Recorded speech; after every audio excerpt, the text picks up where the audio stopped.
Hello, everyone. Good morning, good evening, wherever you are like in different parts of the world.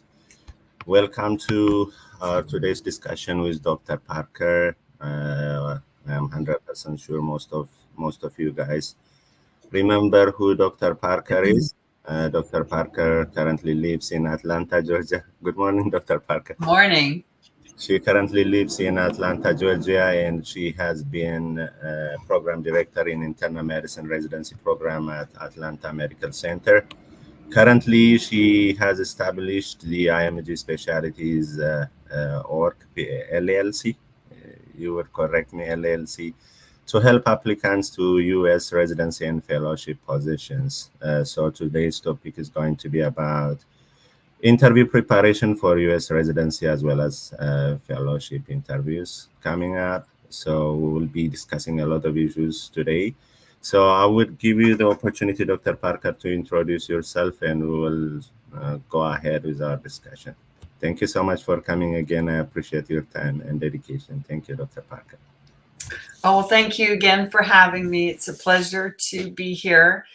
I'm not going to really say anything more other than it's interview season. It's going to start soon. And so I'm really here as a certified interview coach, as a career coach, and as somebody, as you just heard, who has 20 years of experience vetting applications and interviewing applicants, to try to give you some perspective, at least my perspective. As you probably have figured out, there are a lot of different perspectives on a lot of things out there related to everything in the application process. So this is probably no different, although I would suppose that many of us who do this work share a lot of common thoughts about the interview process. Anyway, I'm excited. Congratulations for everybody for having gotten those applications in and hit the send button. I know that was a very anxiety provoking moment, but you're done, and you have to leave all of that behind. And now you have to focus on what's ahead and get ready. So thanks. Thank you so much for reminding me to congratulate everyone who has managed to submit their applications because it's a long way, it's a long journey. Starting from day one, starting for USMLE and then finishing with the examinations, and now, finalizing application and everything and submitting it is a huge milestone. And congratulations, everybody. And I know for the majority, I would say majority of Ethiopian applicants, most of them have worked with you in partnership, and you also need to be congratulated. I mean, for assisting all those applicants, editing their applications, their personal statement, and things like that. So thank you, Dr. Parker, again. You're welcome. So the first question to you would be, since we are focusing entirely about interview preparation, so how important is the interview process during residency and fellowship applications? Now we will be focusing on residency applications because now it's kind of late for fellowship applicants. So how important is it, the interview process in residency application? Well, we actually have some really kind of critical data about that. The simple answer is it's very important. It's very important because if you actually go back to the NRMP survey that looks at all, it's sent out to all residency program directors, doesn't matter whether it's internal medicine, surgery, pediatrics, pathology, et cetera, et cetera. When they were asked as to how important the interview process was in terms of securing a position on the rank list, or in terms of how they would place you on the rank list, which of course is now what matters. Right now is where you end, that you get the interview. And when you get the interview, which you have no control over really much anymore, when you get the interview, you can perform well on your interview. So the NRMP data shows that at the very, very top of the list in terms of things that would positively or negatively affect your rank order, your rank list as per the programs, was your interactions during the day of your interview. So they leave that open. Your interpersonal skills, your interactions with the faculty, your interactions with the residents. So don't forget that how you were perceived by the residents, if you're put into chat rooms with the residents that you think are just kind of innocuous rooms, be aware that they are too potentially taking notes about people that they might really like, they might connect with, or people that they might not. So interpersonal skills, interactions with your program director, with your faculty, with your chief residents, with your residents, and even potentially how you come across to the program coordinator. If you're disrespectful, if you're, it makes a difference. It truly does sometimes. So it's very important. It's at the very, very top of the list. It's much more important at this stage than really almost anything else. You earned you earned a spot on the interview list. So they thought your application was good enough to be interviewed, which means that you definitely have a possibility of being on the rank list in a position where you could match. Now is really your job to demonstrate to them that you're someone that deserves that position in terms of the way that you interview. You have raised a lot of important concepts actually with this simple question, because I don't know whether it is fortunate or not.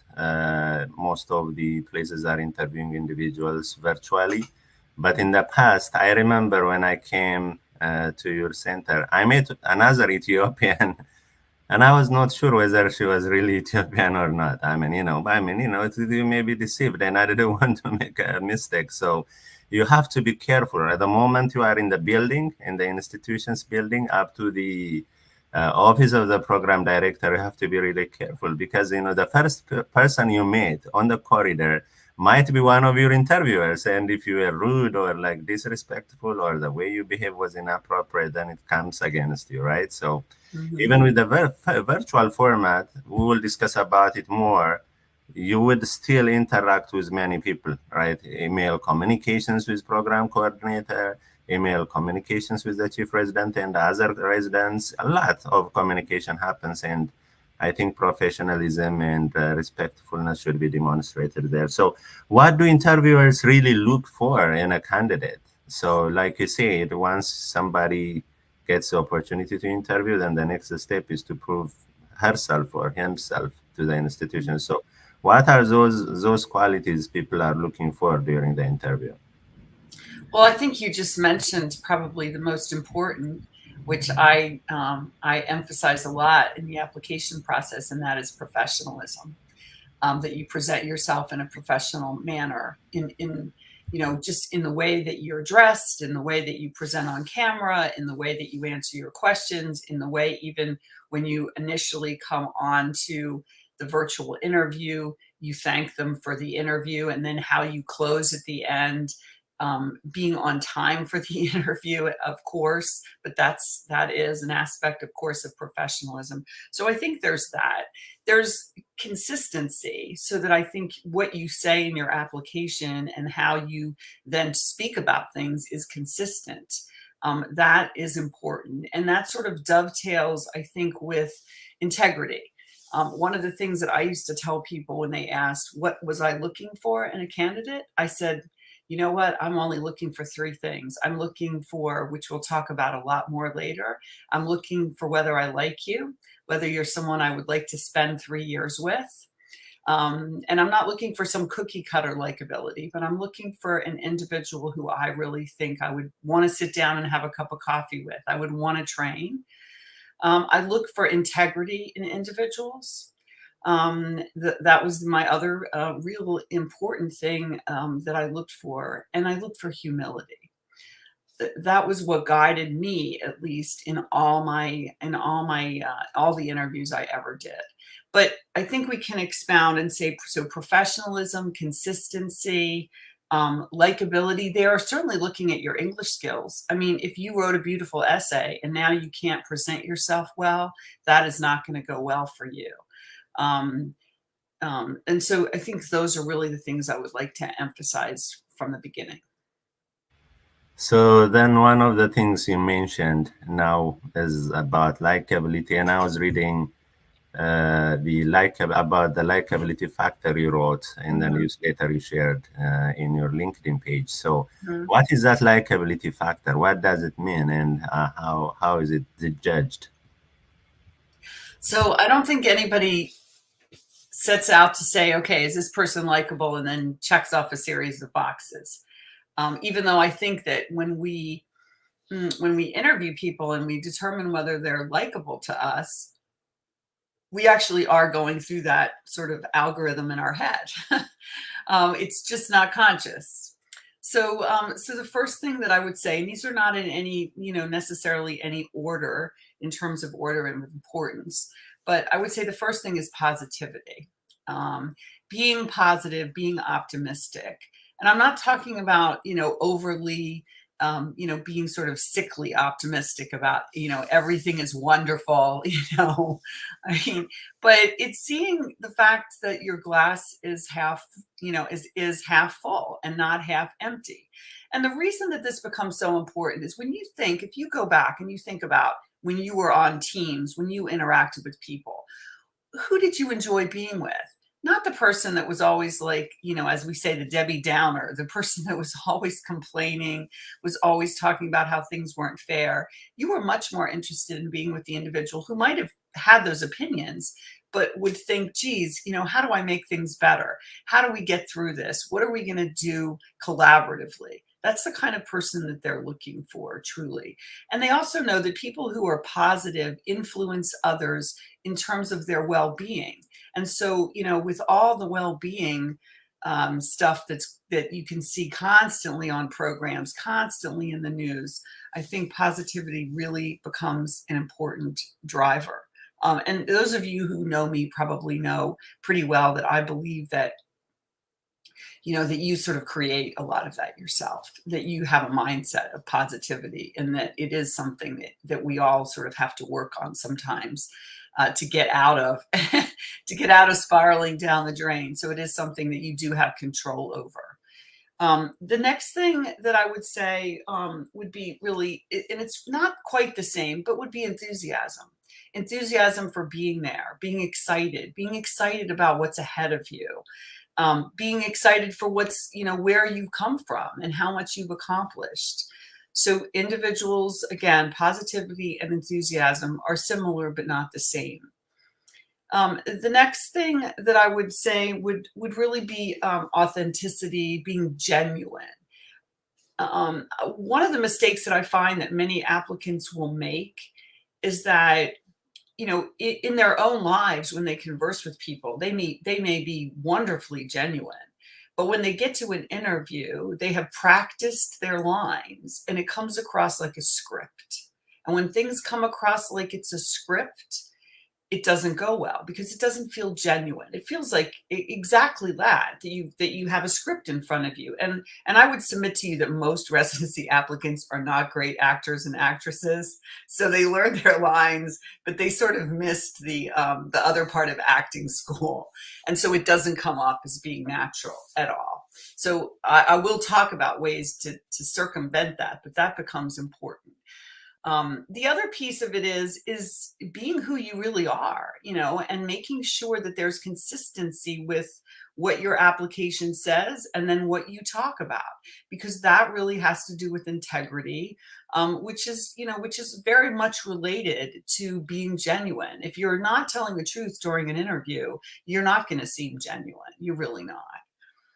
Mm, Respect for the program director, for the faculty, for the process is important. We mentioned already, things like just showing up on time, respecting the authority of the person who's interviewing, whomever that is.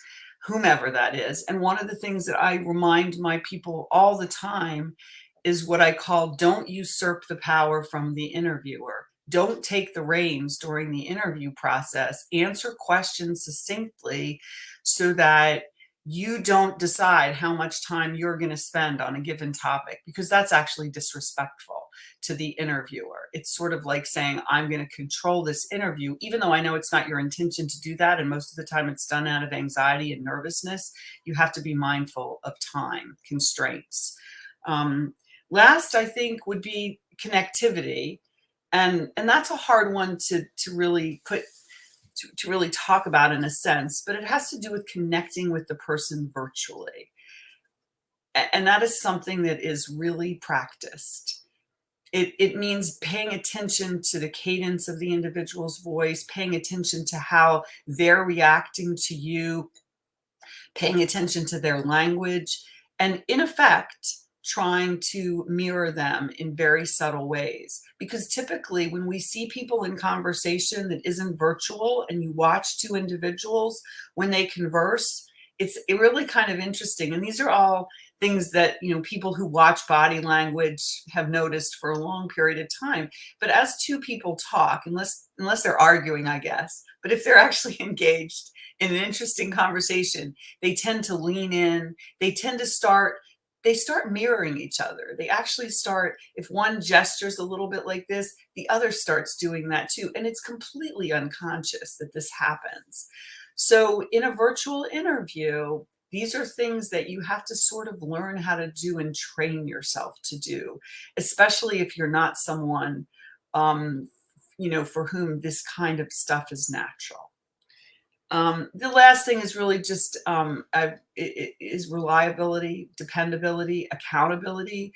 And accountability, of course, is measured by showing up on time and doing the right things during an interview, but it's also the stories that you tell. It's also the way that you talk about your accountability to the team, your accountability to yourself, your accountability to your patients. Those things really come across in an interview.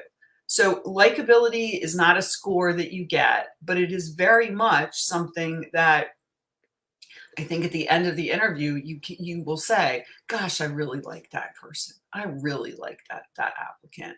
There was just something about them that really, you know, really spoke to me as someone who would fit in with my program and who I would really enjoy being with and would be a great learner."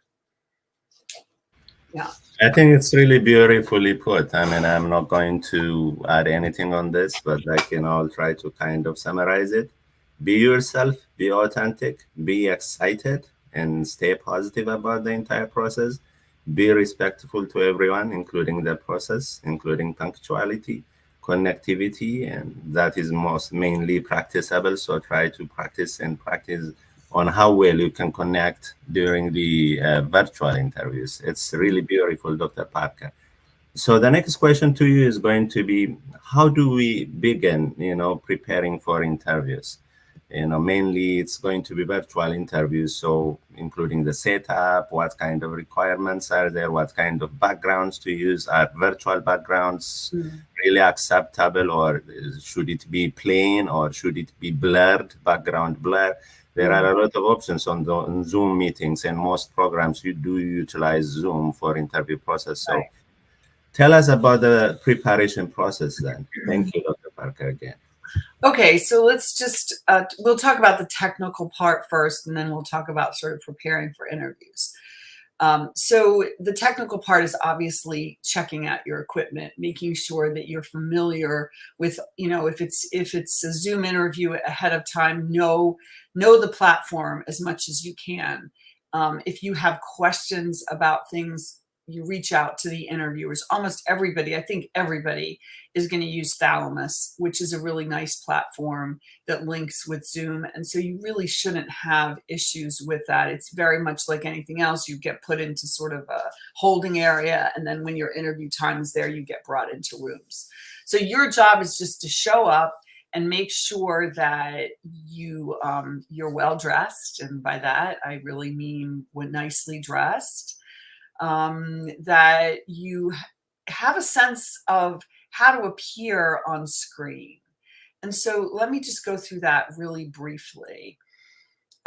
You want to appear as if you're open to interviews, that you're not closed off, and you don't want to appear overpowering. So for instance, if you can see where I'm located in the screen, I'll just try to okay, this is probably a good size of a person, in terms of where you are. I always say, make sure there's a little room above your head.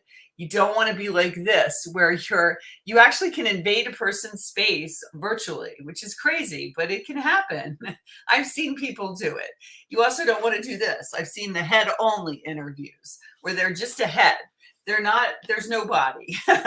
You need to see a little bit of the person. In terms of positioning yourself, I always tell people, symmetric, please don't be off to the side, be straight in the middle. I'm someone who is very symmetrically oriented, and it drives me crazy when people are sitting in their chair like this. I want to push them over and put them into the center. So make sure that you're really centered, make sure there's room above your head, make sure that the way that you're seated is such that you're not leaning back.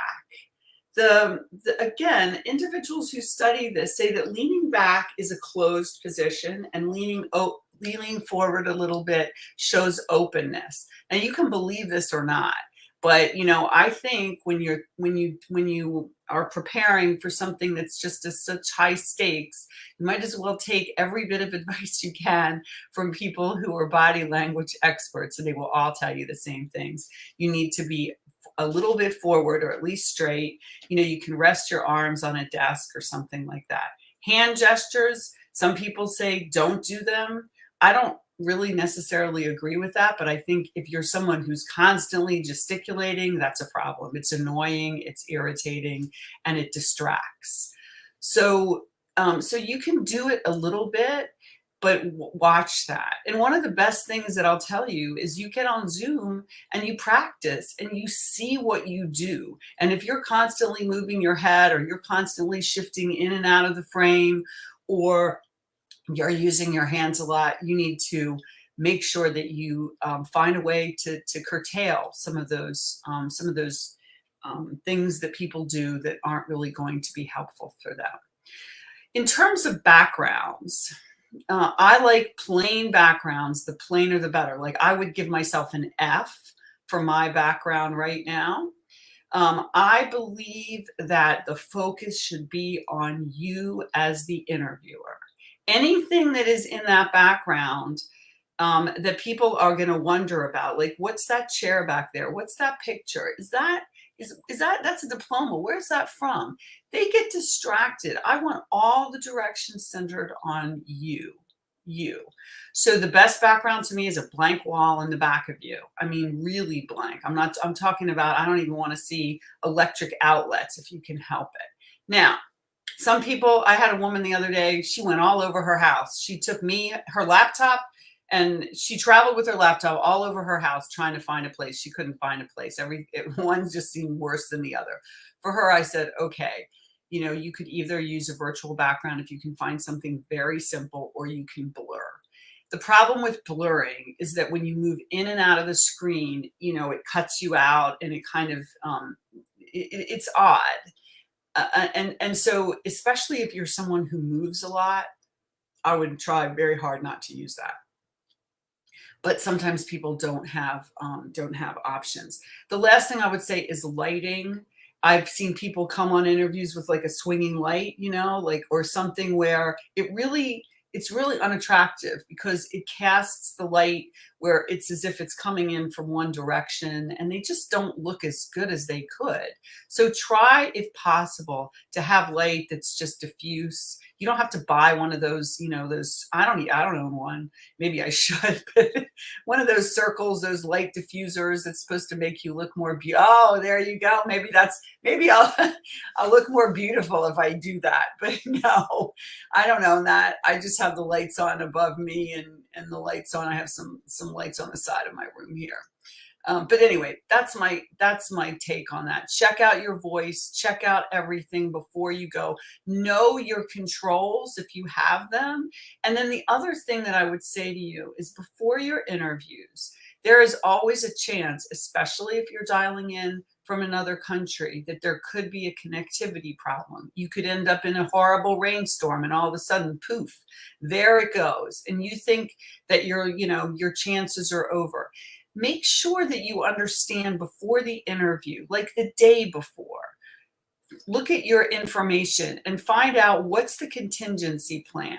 because there usually is a contingency plan. Usually, at least in my program, it was using WhatsApp to converse with people who were in other countries. So we had a phone number for them, and we could call them. And so it wasn't a virtual interview; it became a telephone, a verbal interview. But it was better than nothing, because oftentimes programs do not have other slots that they can just move you into. So make sure you understand that. And I tell you, it will make you much more comfortable too. You won't be worried about it when you hear the rain come or whatever and think my chances are going to be, ruined because something's going to happen to my power. Okay, so those are not so brief, but those are my thoughts about setting you up technologically. Now, in terms of preparation, it is practice, practice, practice. And here's what I really believe. I think people hate to practice for interviews because they don't like to look at themselves. They think, I'll just be myself. I'll just do my best. Everything will be okay. I can relate to people. I know how to talk to others. And I think it's really an art to learn how to interview.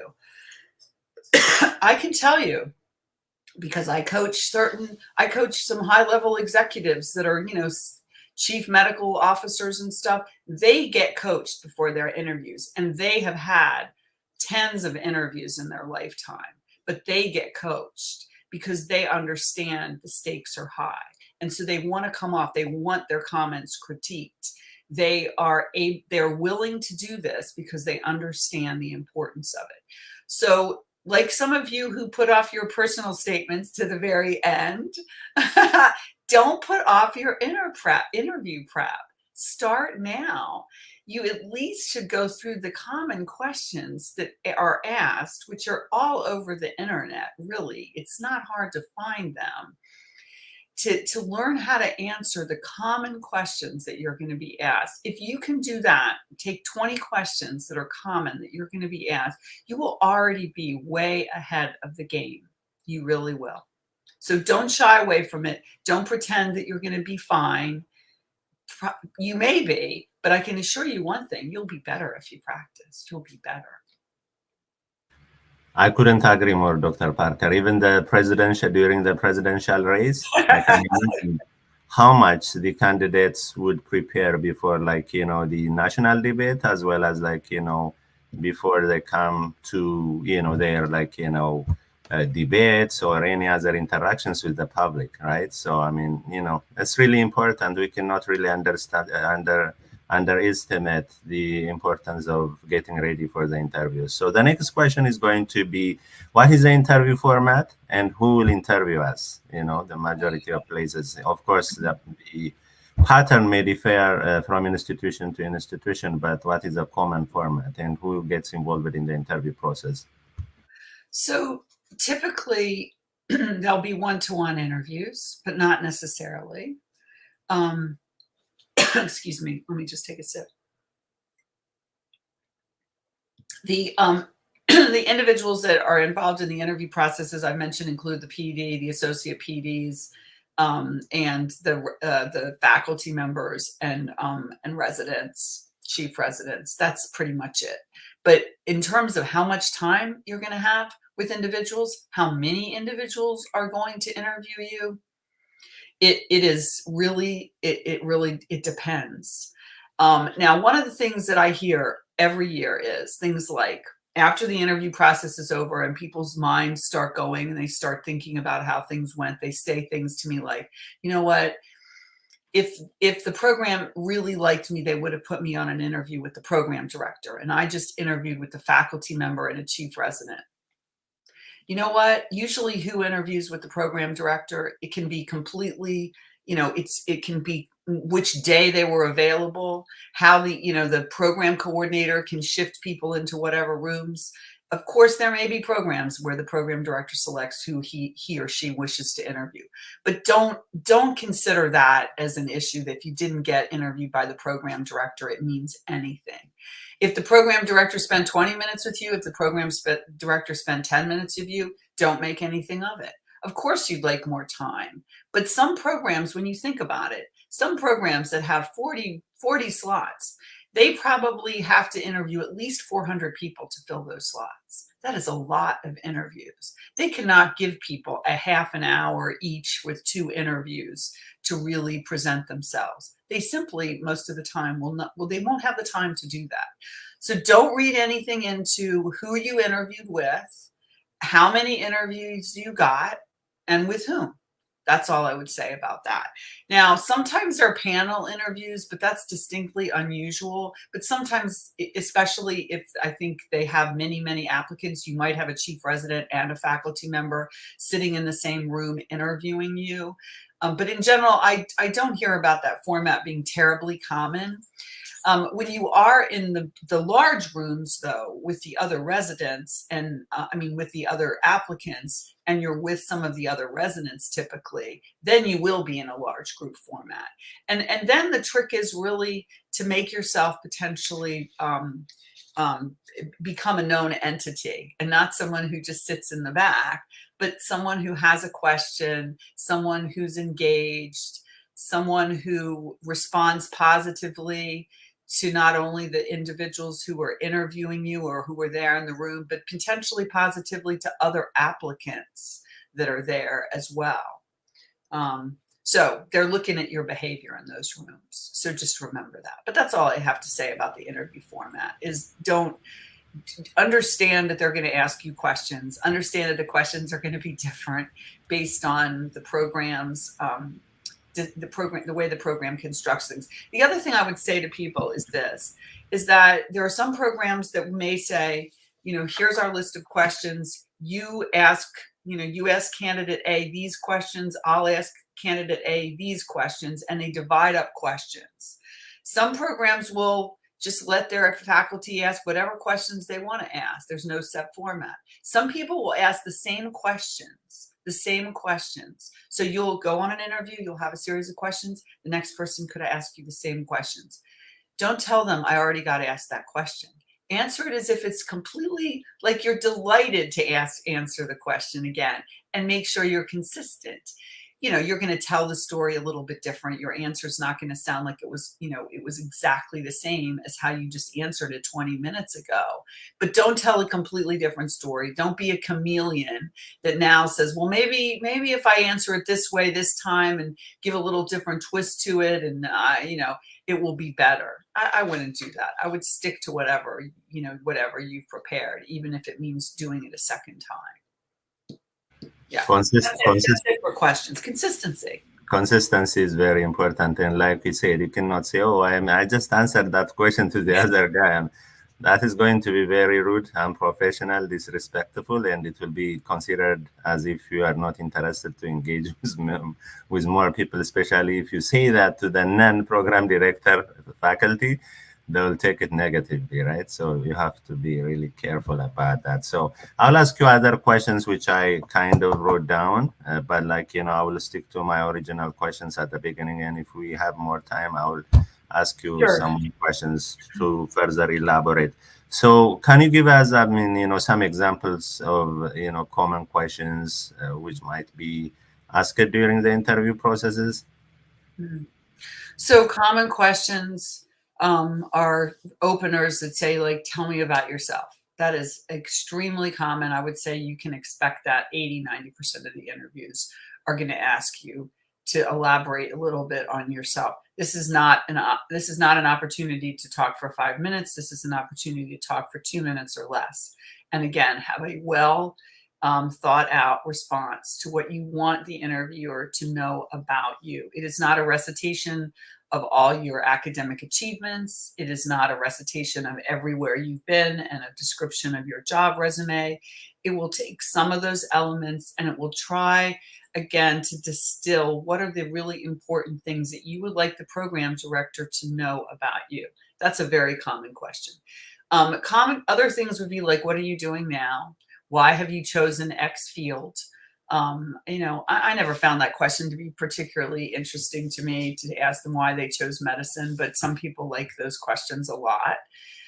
There are questions about your strengths, your weaknesses. There are behavioral questions that become incredibly important because the concept is that how you've behaved in the past how you've handled situations before really has something to do with how you will handle these in the future. So asking you about conflicts you might have had with an individual and how you resolved those, leadership challenges that you had, how you responded when you, let's say, failed at something. These are questions that are behaviorally oriented and actually are very common, and I think are probably some of the most telling questions that you can get during the interview. There are, of course, other questions like, why should we rank you highly?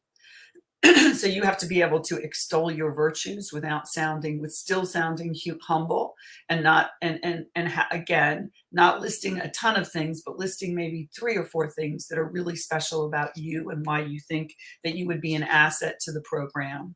I think one of the things that's very difficult for candidates is to strike a balance between making sure that they get across their achievements while still maintaining humility in their expression of those things. So those would be the questions I would say are the most common. But there's probably about 20 of them that I think you should absolutely be ready for. And I know that last year when I prepared my applicants, they basically almost always said 80–90% of the questions that they received were questions that we had reviewed together.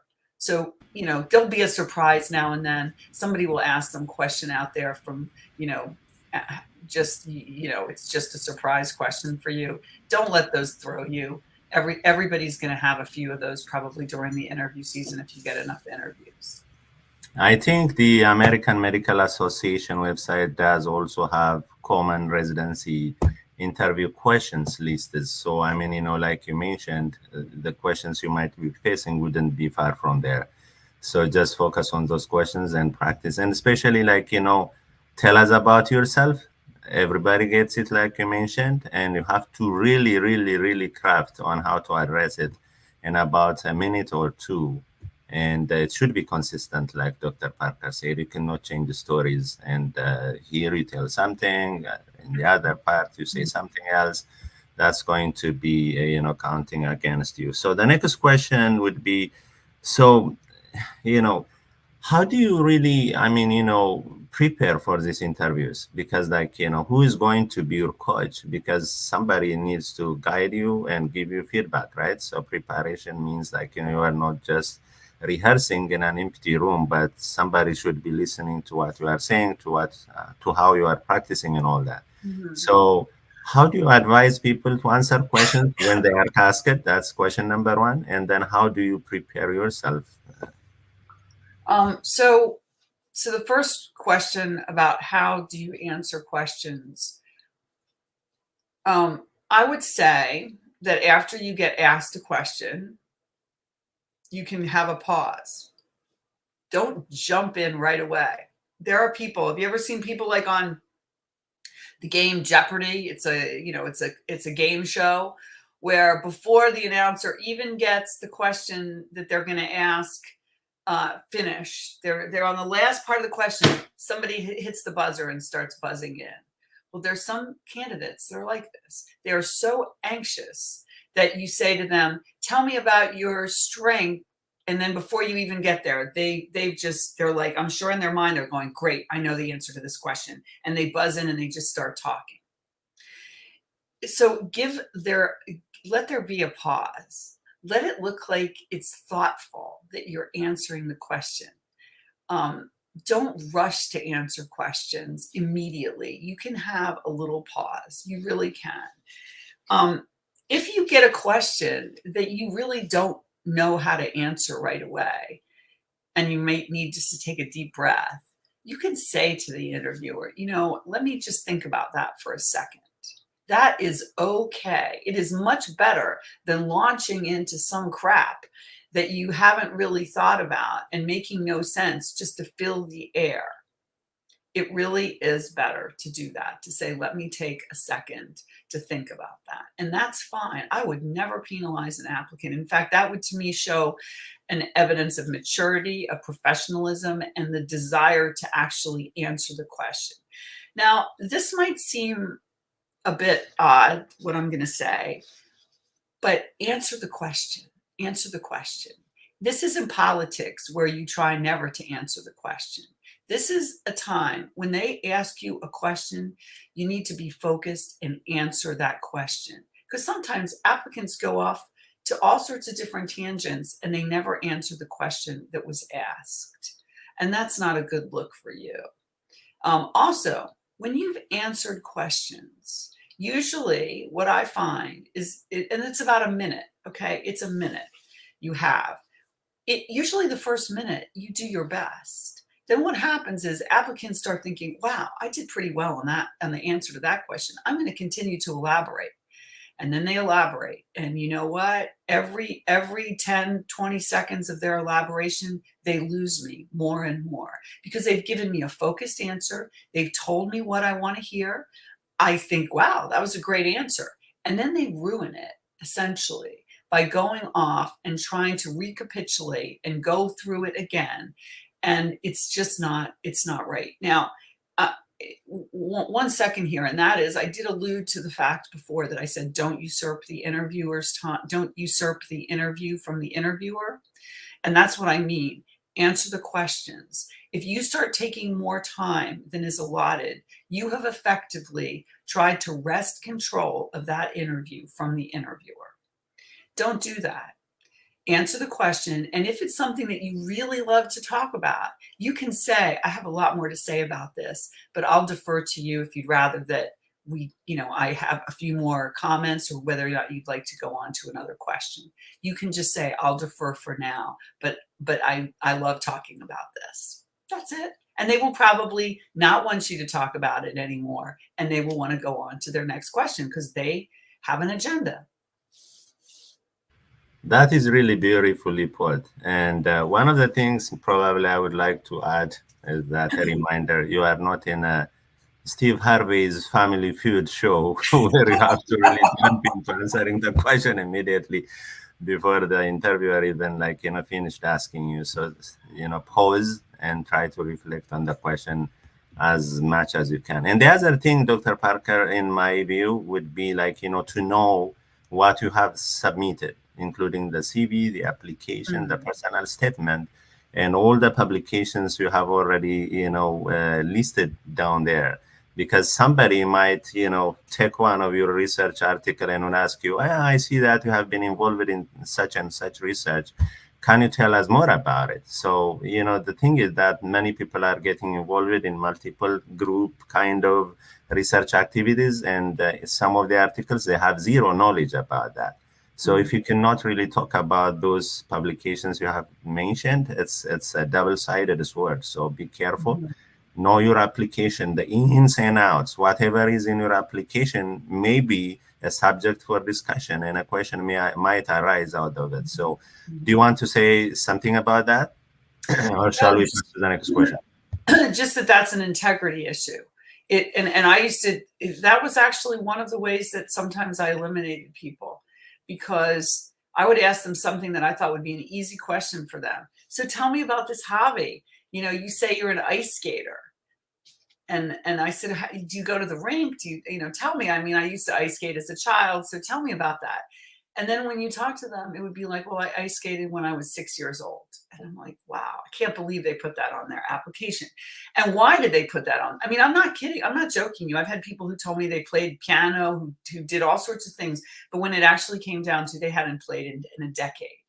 And so I really wondered, they put it down because they were trying to make themselves look good in some other way.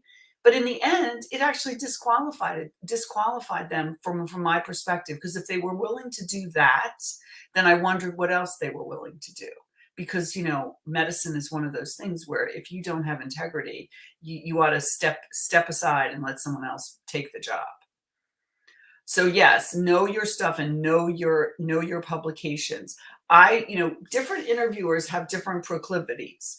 So I was not one who cared so much about asking people detailed questions about their research, but there are people who will ask those questions. They love to ask those kinds of questions because they enjoy that. They enjoy that kind of conversation.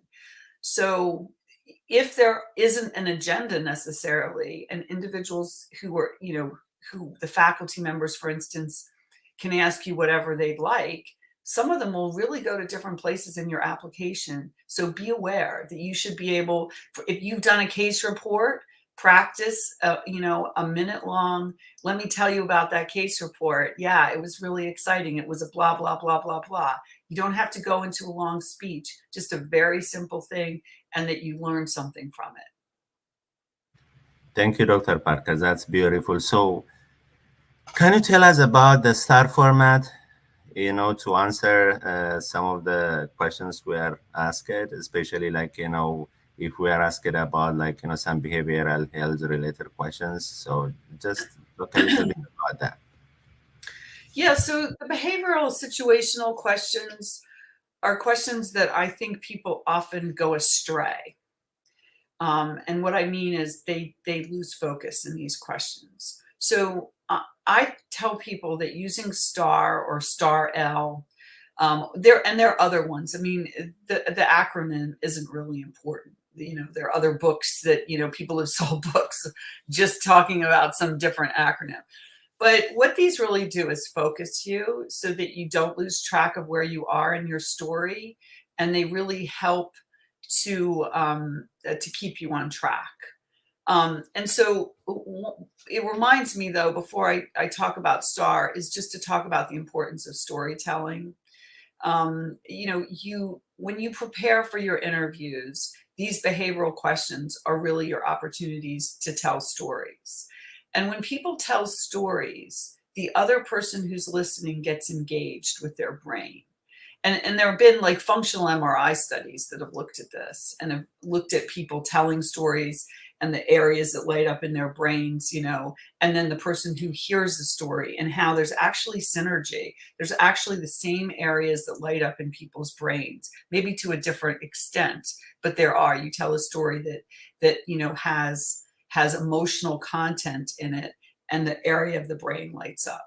So this is a way to really get engaged or get your listener engaged and in sync with you, is telling stories. So behavioral questions are telling stories.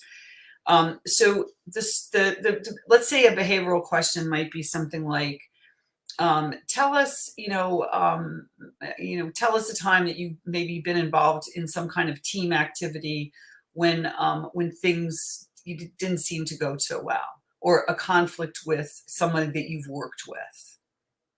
Wide open. So you have to, of course, have prepared this, because you're not going to be able to come up with this at the last minute during the interview. So let's say it's a situation where you've had an individual that's been working on a team, and they haven't been doing their job. You've allotted different people, different things that they have to do to accomplish some kind of project, and there's one person that is falling behind. Okay, so that's the scenario, and that you're a member of this team, and you have been chosen as you're sort of the leader of this team. Okay, so this could be a leadership question, it could be a conflict question, it could be anything like that.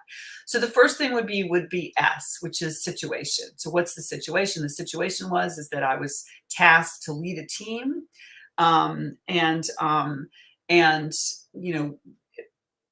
this individual Dr. X, didn't seem to be able to complete their work on schedule, and as a result, we were falling behind in our ability to move this project along. So that would be the situation. The task would be, as the leader, it really fell to me to try to find out about what was going on, and why this individual really wasn't accountable to the team. Okay, so that might be the task. Then you would talk about the action, so that you would paint the scenario. You would say, well, this was my responsibility to really try to resolve this. And then you would discuss what you did. So I went and I talked to this individual in a private setting, and I said I wanted to understand why there was a problem. That were they aware first that they weren't completing the duties? Did they have a really clear idea of what their responsibilities were? And if so, was there a problem? Was there something that was intervening that was preventing them from getting these things accomplished? So that was the action that I took. And then the result might have been, I found out that they were having a very difficult time, with a family member who was sick. They were they were going to another hospital after their hospital shift to take care of this individual, and they simply didn't have time. But they acknowledged that they should have been upfront with the group about it, but it was something personal, and they felt like they could manage it on their own. So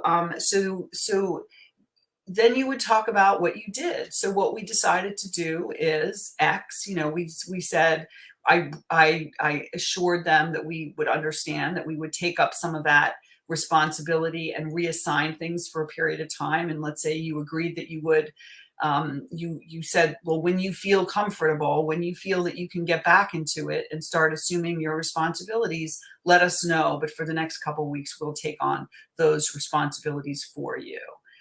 And then what would the learning be? The learning would be that perhaps sometimes groups have their issues. Sometimes there's a little hiccup, and that it's better to address it once you see that there's an accountability issue than to try to sweep it under the rug and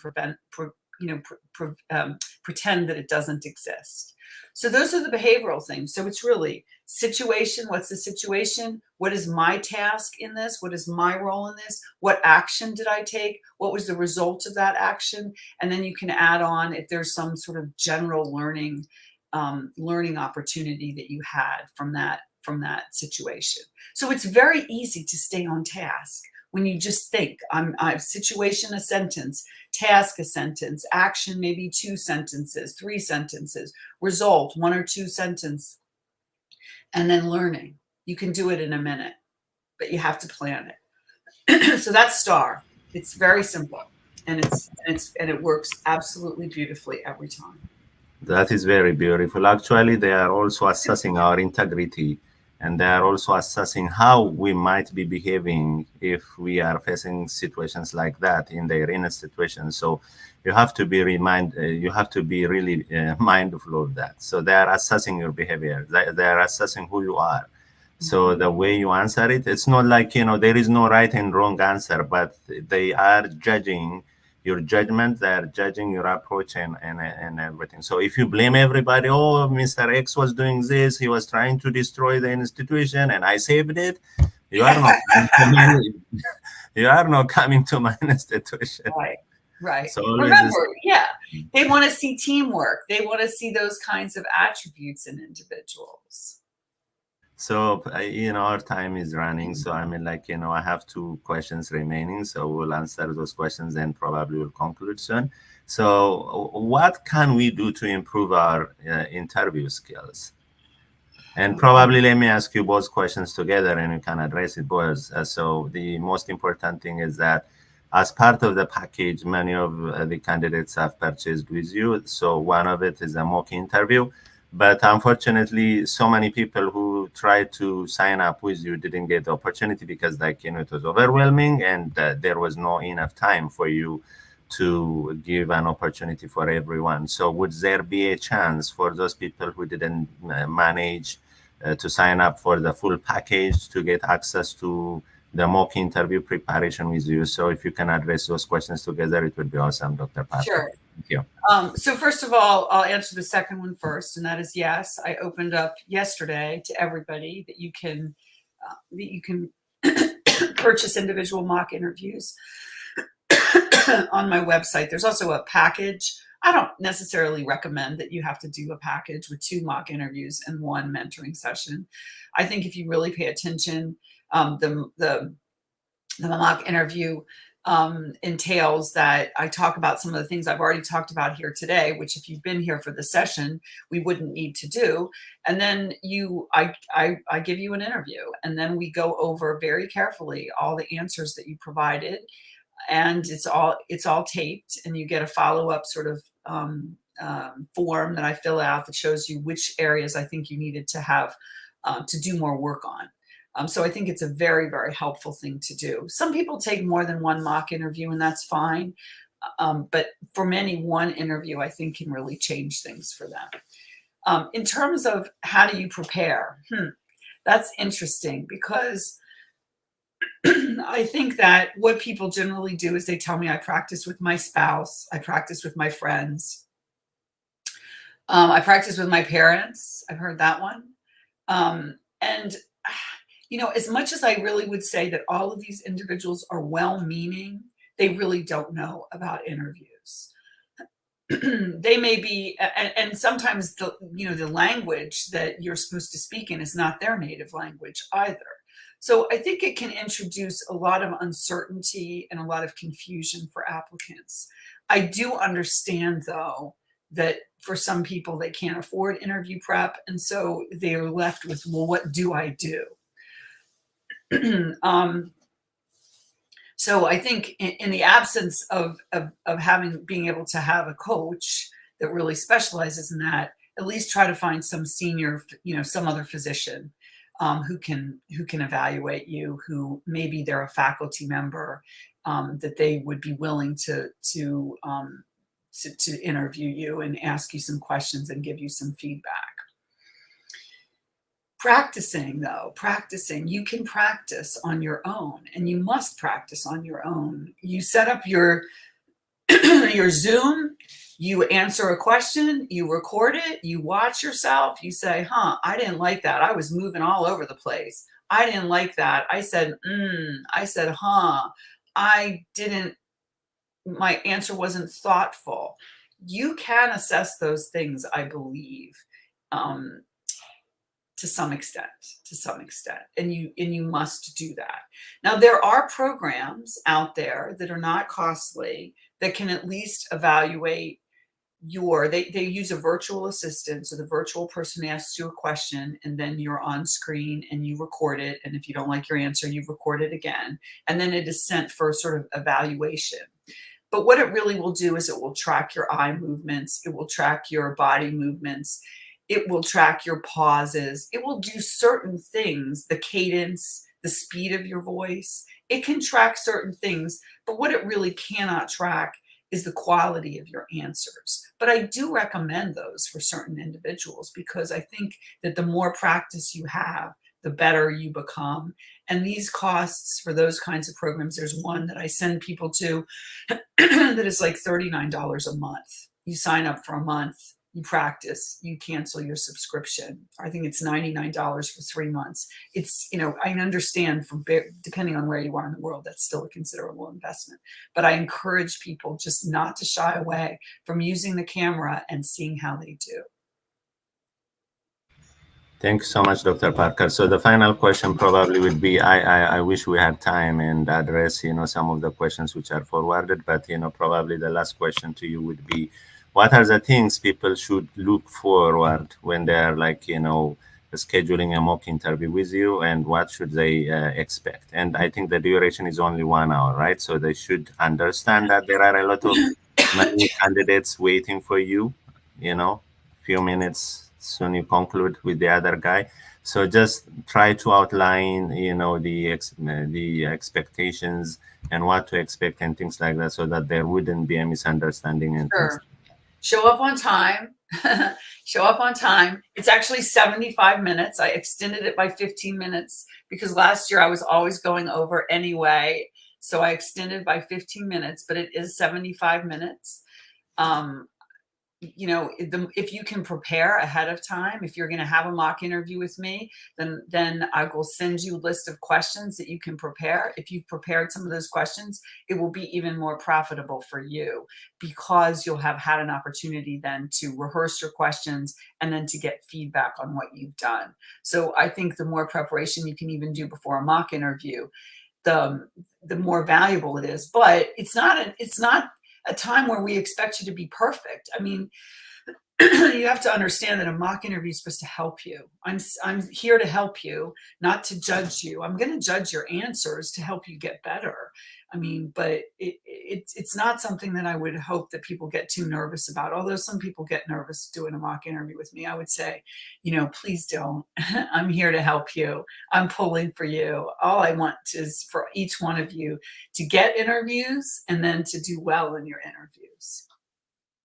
Yeah, don't be scared of Dr. Parker. Get ready, be punctual, and do it. The earlier, the better, like you said. So don't wait until you receive an invitation for an interview. So if I were you, I would do the mock interview today, and I will have the whole month, whatever, it doesn't matter. It gives me an opportunity to go through the feedbacks I received and rehearse and things like that.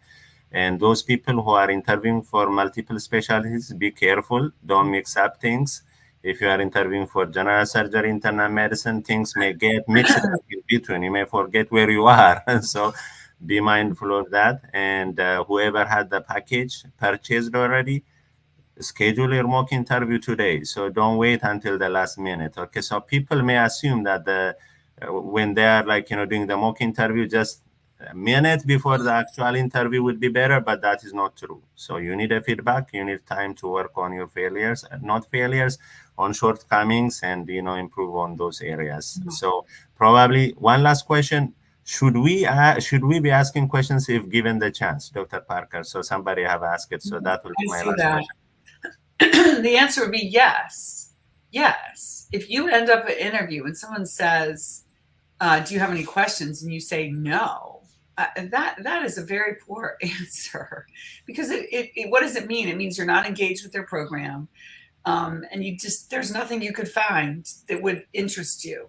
So what kind of questions should you ask and how to ask them? What I tell people is that in your closing, if you can find a question to ask that also tells the interviewer something about you and reminds them of something about you that you might not have had an opportunity to talk about. Let's say that during your interview, you have not had an opportunity to talk about teaching. And let's say that you actually have an interest in teaching and that part of your application talks about how you want to be an academic hospitalist or an academic whatever. Part of that is, of course, teaching. And so a question at the end that says something to the effect of, I've been engaged with teaching. I've really been interested in doing that. And, I know it's a process that takes time to get better and better. And I know that you have that you're integrated with a medical school. What are your opportunities for me to be a teacher there to medical students? And is there mentorship that can help me get better? So that tells you, it answers your question if that is a question that you have. And it also reminds them that you're someone who wants to teach. And what residency program doesn't want somebody who's interested in teaching? Because you're not only going to teach potentially medical students, but you're going to teach the interns. And trust me, there are residents that don't like to teach. They don't even like to teach their interns. I've worked with them. And there are others who they'll stay the extra hour to make sure that their intern understands a concept. That's the person you want in your program. So try to figure out if you can craft one or two. I would say be ready with one or two questions, maybe one that says something about yourself, and then one that asks the program director or something along the lines of, so I see you've been here for 5 years. What's kept you with this program? Or what are you most proud of this program? Don't ask the program director, what do you think is what are you looking for in a candidate? That's just a ridiculous question. I mean, if you don't know what they're looking for in a candidate, then you shouldn't even be at the interview. And I used to turn it around. When people asked me that question, I would say, well, what do you think? So it backfired on them. Don't ask questions like that. Don't ask stupid questions like the scheduling or anything that you can find out from getting online or that you think is a question that is really a question for a chief resident or a resident. Don't ask those to the faculty or the program director. Don't try to, I've had people ask personal questions to the program directors. They said, oh, I asked the program director and then they said something personal. No personal questions to the program director at all. Now, I wanted to say, I know I'm out of time, but let me just say one other thing about personal questions. You know that there's a whole set of rules that you should be aware of on the ACGME of things that are illegal questions. Okay. They cannot ask you, for instance, about things related to your family, things related to your illness, things related to your status. If you're married, if you're not married, what you identify as. None of that. None of that. All of those are illegal questions. If you get asked a question, though, and it pains me to say this, I don't think that I would say to them, this is an illegal question, I'm not answering it, because that sets you up for a confrontation, and you really don't want to do that. If it's a question about your family or whether you're married, and you can choose to answer it and try to answer it in the way that you believe is the is the best way that you can answer it. For instance, saying, I have a very supportive partner, I have a very supportive spouse, and we are all traveling together to residency. They're here to support me. Don't get into the details. If you're a mother that has 3 young children, or a father that has 3 young children, don't tell them that you have 3 young children. Don't tell them that you're pregnant. Don't feel required that you're required to give out those details, but you can still ask the question. Yes, I have a family. I'm very proud of that family. They're my rock, and they're all going to be with me during this journey as they have been so far. And just move on and don't let it get to you. That would be how I would answer the question. If it is entirely inappropriate, I mean, really inappropriate, then you have the option to actually report that program. And let me tell you, if you report a program, the NRMP takes it extremely seriously. They will investigate that program, and they can potentially void that program from participating in the match again if it's a serious, serious violation, or if it's a recurring violation. So it is a very serious issue. But you have to choose how to answer those questions. And I would say, don't be confrontational. Just try to move on. Dr. Parker, it's always beautiful to have you with me. And I really appreciate the time you took and your dedication to help everyone. So, I mean, everybody's thankful. They're writing it in their comment section. And I really appreciate your time, Dr. Parker. I know we are past 6 minutes from our original plan, and I know you other candidates are waiting for you for the mock interview. So those of you who would like to sign up, and no drama. Just try to schedule it at the earliest possible time, and we wish everybody a good luck. Dr. Parker, I'll let you go right now, and then I will probably stay a couple of minutes answering questions for the Ethiopian candidates in Amharic. If they have questions they would like to ask, I would extend it a little bit, but you are free to go. Thank you so much, Dr. Parker. I will call you later. You. Have a blessed day. I can't thank you enough, Dr. Parker. Thank you. Thank you so much. Oh, you're very welcome. Bye-bye. Bye, everyone. Have a blessed day. All right. So I have I just want to add a couple of things. I mean, from the notes I took when Dr. Parker was outlining the most important things. So one of the things is that, for example, prepare your charger. You saw me in the middle of the discussion. I was trying to bring my, charger and trying to charge my computer and things like that. That doesn't look good. So before the actual interview starts, try to prepare your gadget. Make sure your laptop is charged, and the light access in the room should be really well lit and things like that. Avoid background noise. That's another important thing. If you are sharing a living environment with other people, if you have small children in the house, make sure the background noise shouldn't be there. Otherwise, it's going to be caught up, and that doesn't look good on you. Okay. And the other one is internet access, especially for those of you who are residing in Ethiopia. Make sure that you have a very good and reliable internet access, because in the middle of your interview, the internet access may go and you may panic, and sometimes unless there is, a second alternative to use a phone interview or things like that, you can imagine how devastating that experience would be. So always be mindful of your internet access and all that. So these are some of the things which I wanted to ask Dr. Parker to elaborate, but we ran out of time. Pre-interview dinners, social events. Some programs might prepare pre-interview dinners where you would be meeting current residents, and they give you the chance to ask them questions. They also ask you a couple of questions, and they try to engage with you. So in those moments, remember, there are about maybe 8 other candidates, 10 other candidates. So just like Dr. Parker mentioned, try to be respectful to everyone, including the other candidates, plus those current residents, program coordinators, and all that. Sometimes they tell you, oh, you are not evaluated, we are not going to rank you, but believe me, they take notes. Who you are, how you interact, whether you are respectful or not. These kind of things will be noted down. So be mindful in those events. Back in the days, we used to do in-person interviews. So most programs would have a pre-interview dinner. So they prepare dinner for you. You meet the current residents and chief residents a night before the actual interview.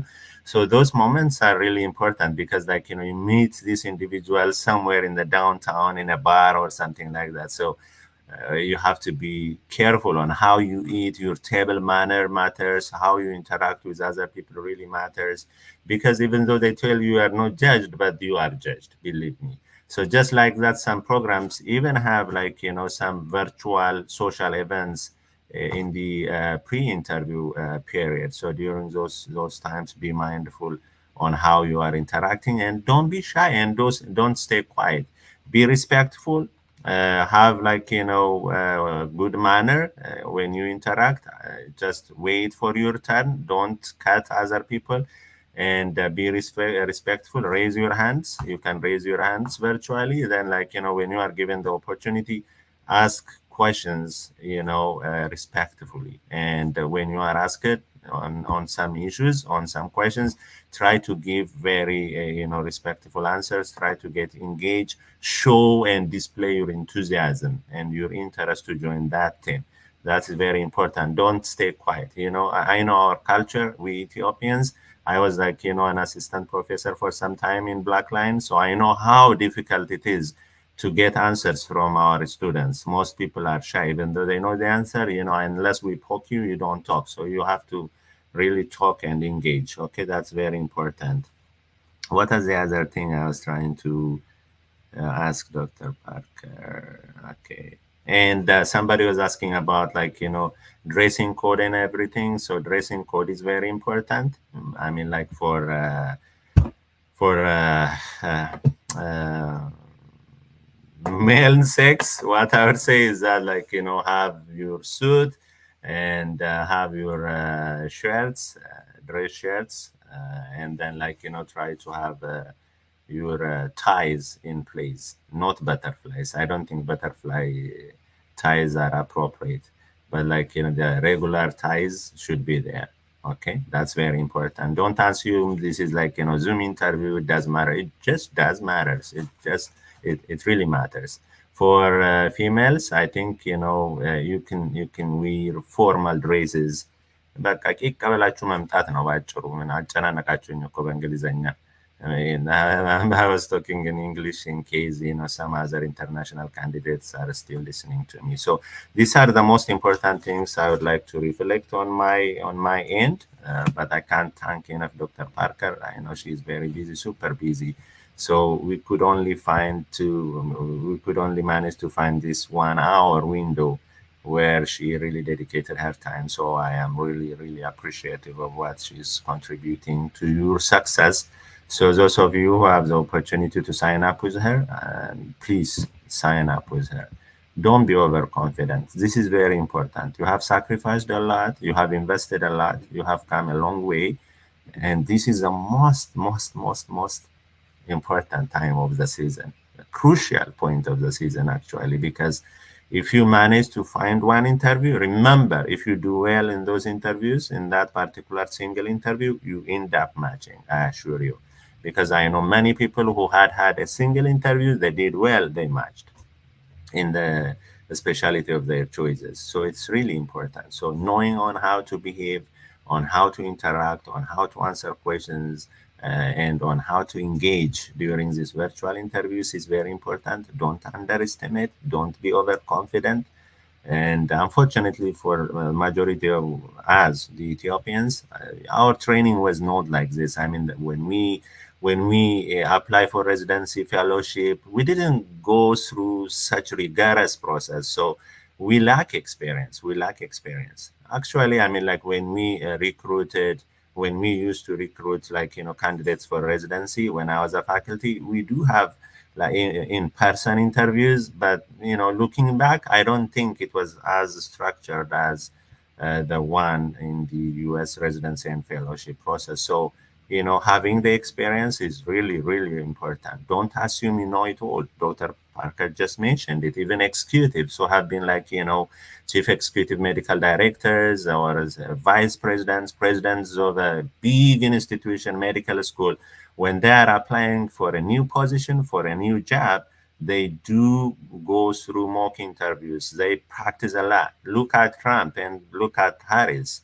You know, they are just running for presidency, right? So they go through a lot of coaching, a lot of coaching. They have a lot of team. I mean, a big team of experts who is judging their answers and things like that. And they ask them a lot of tough questions before they appear on a television screen to face the general public. So it requires a lot of dedication, a lot of time, a lot of practice.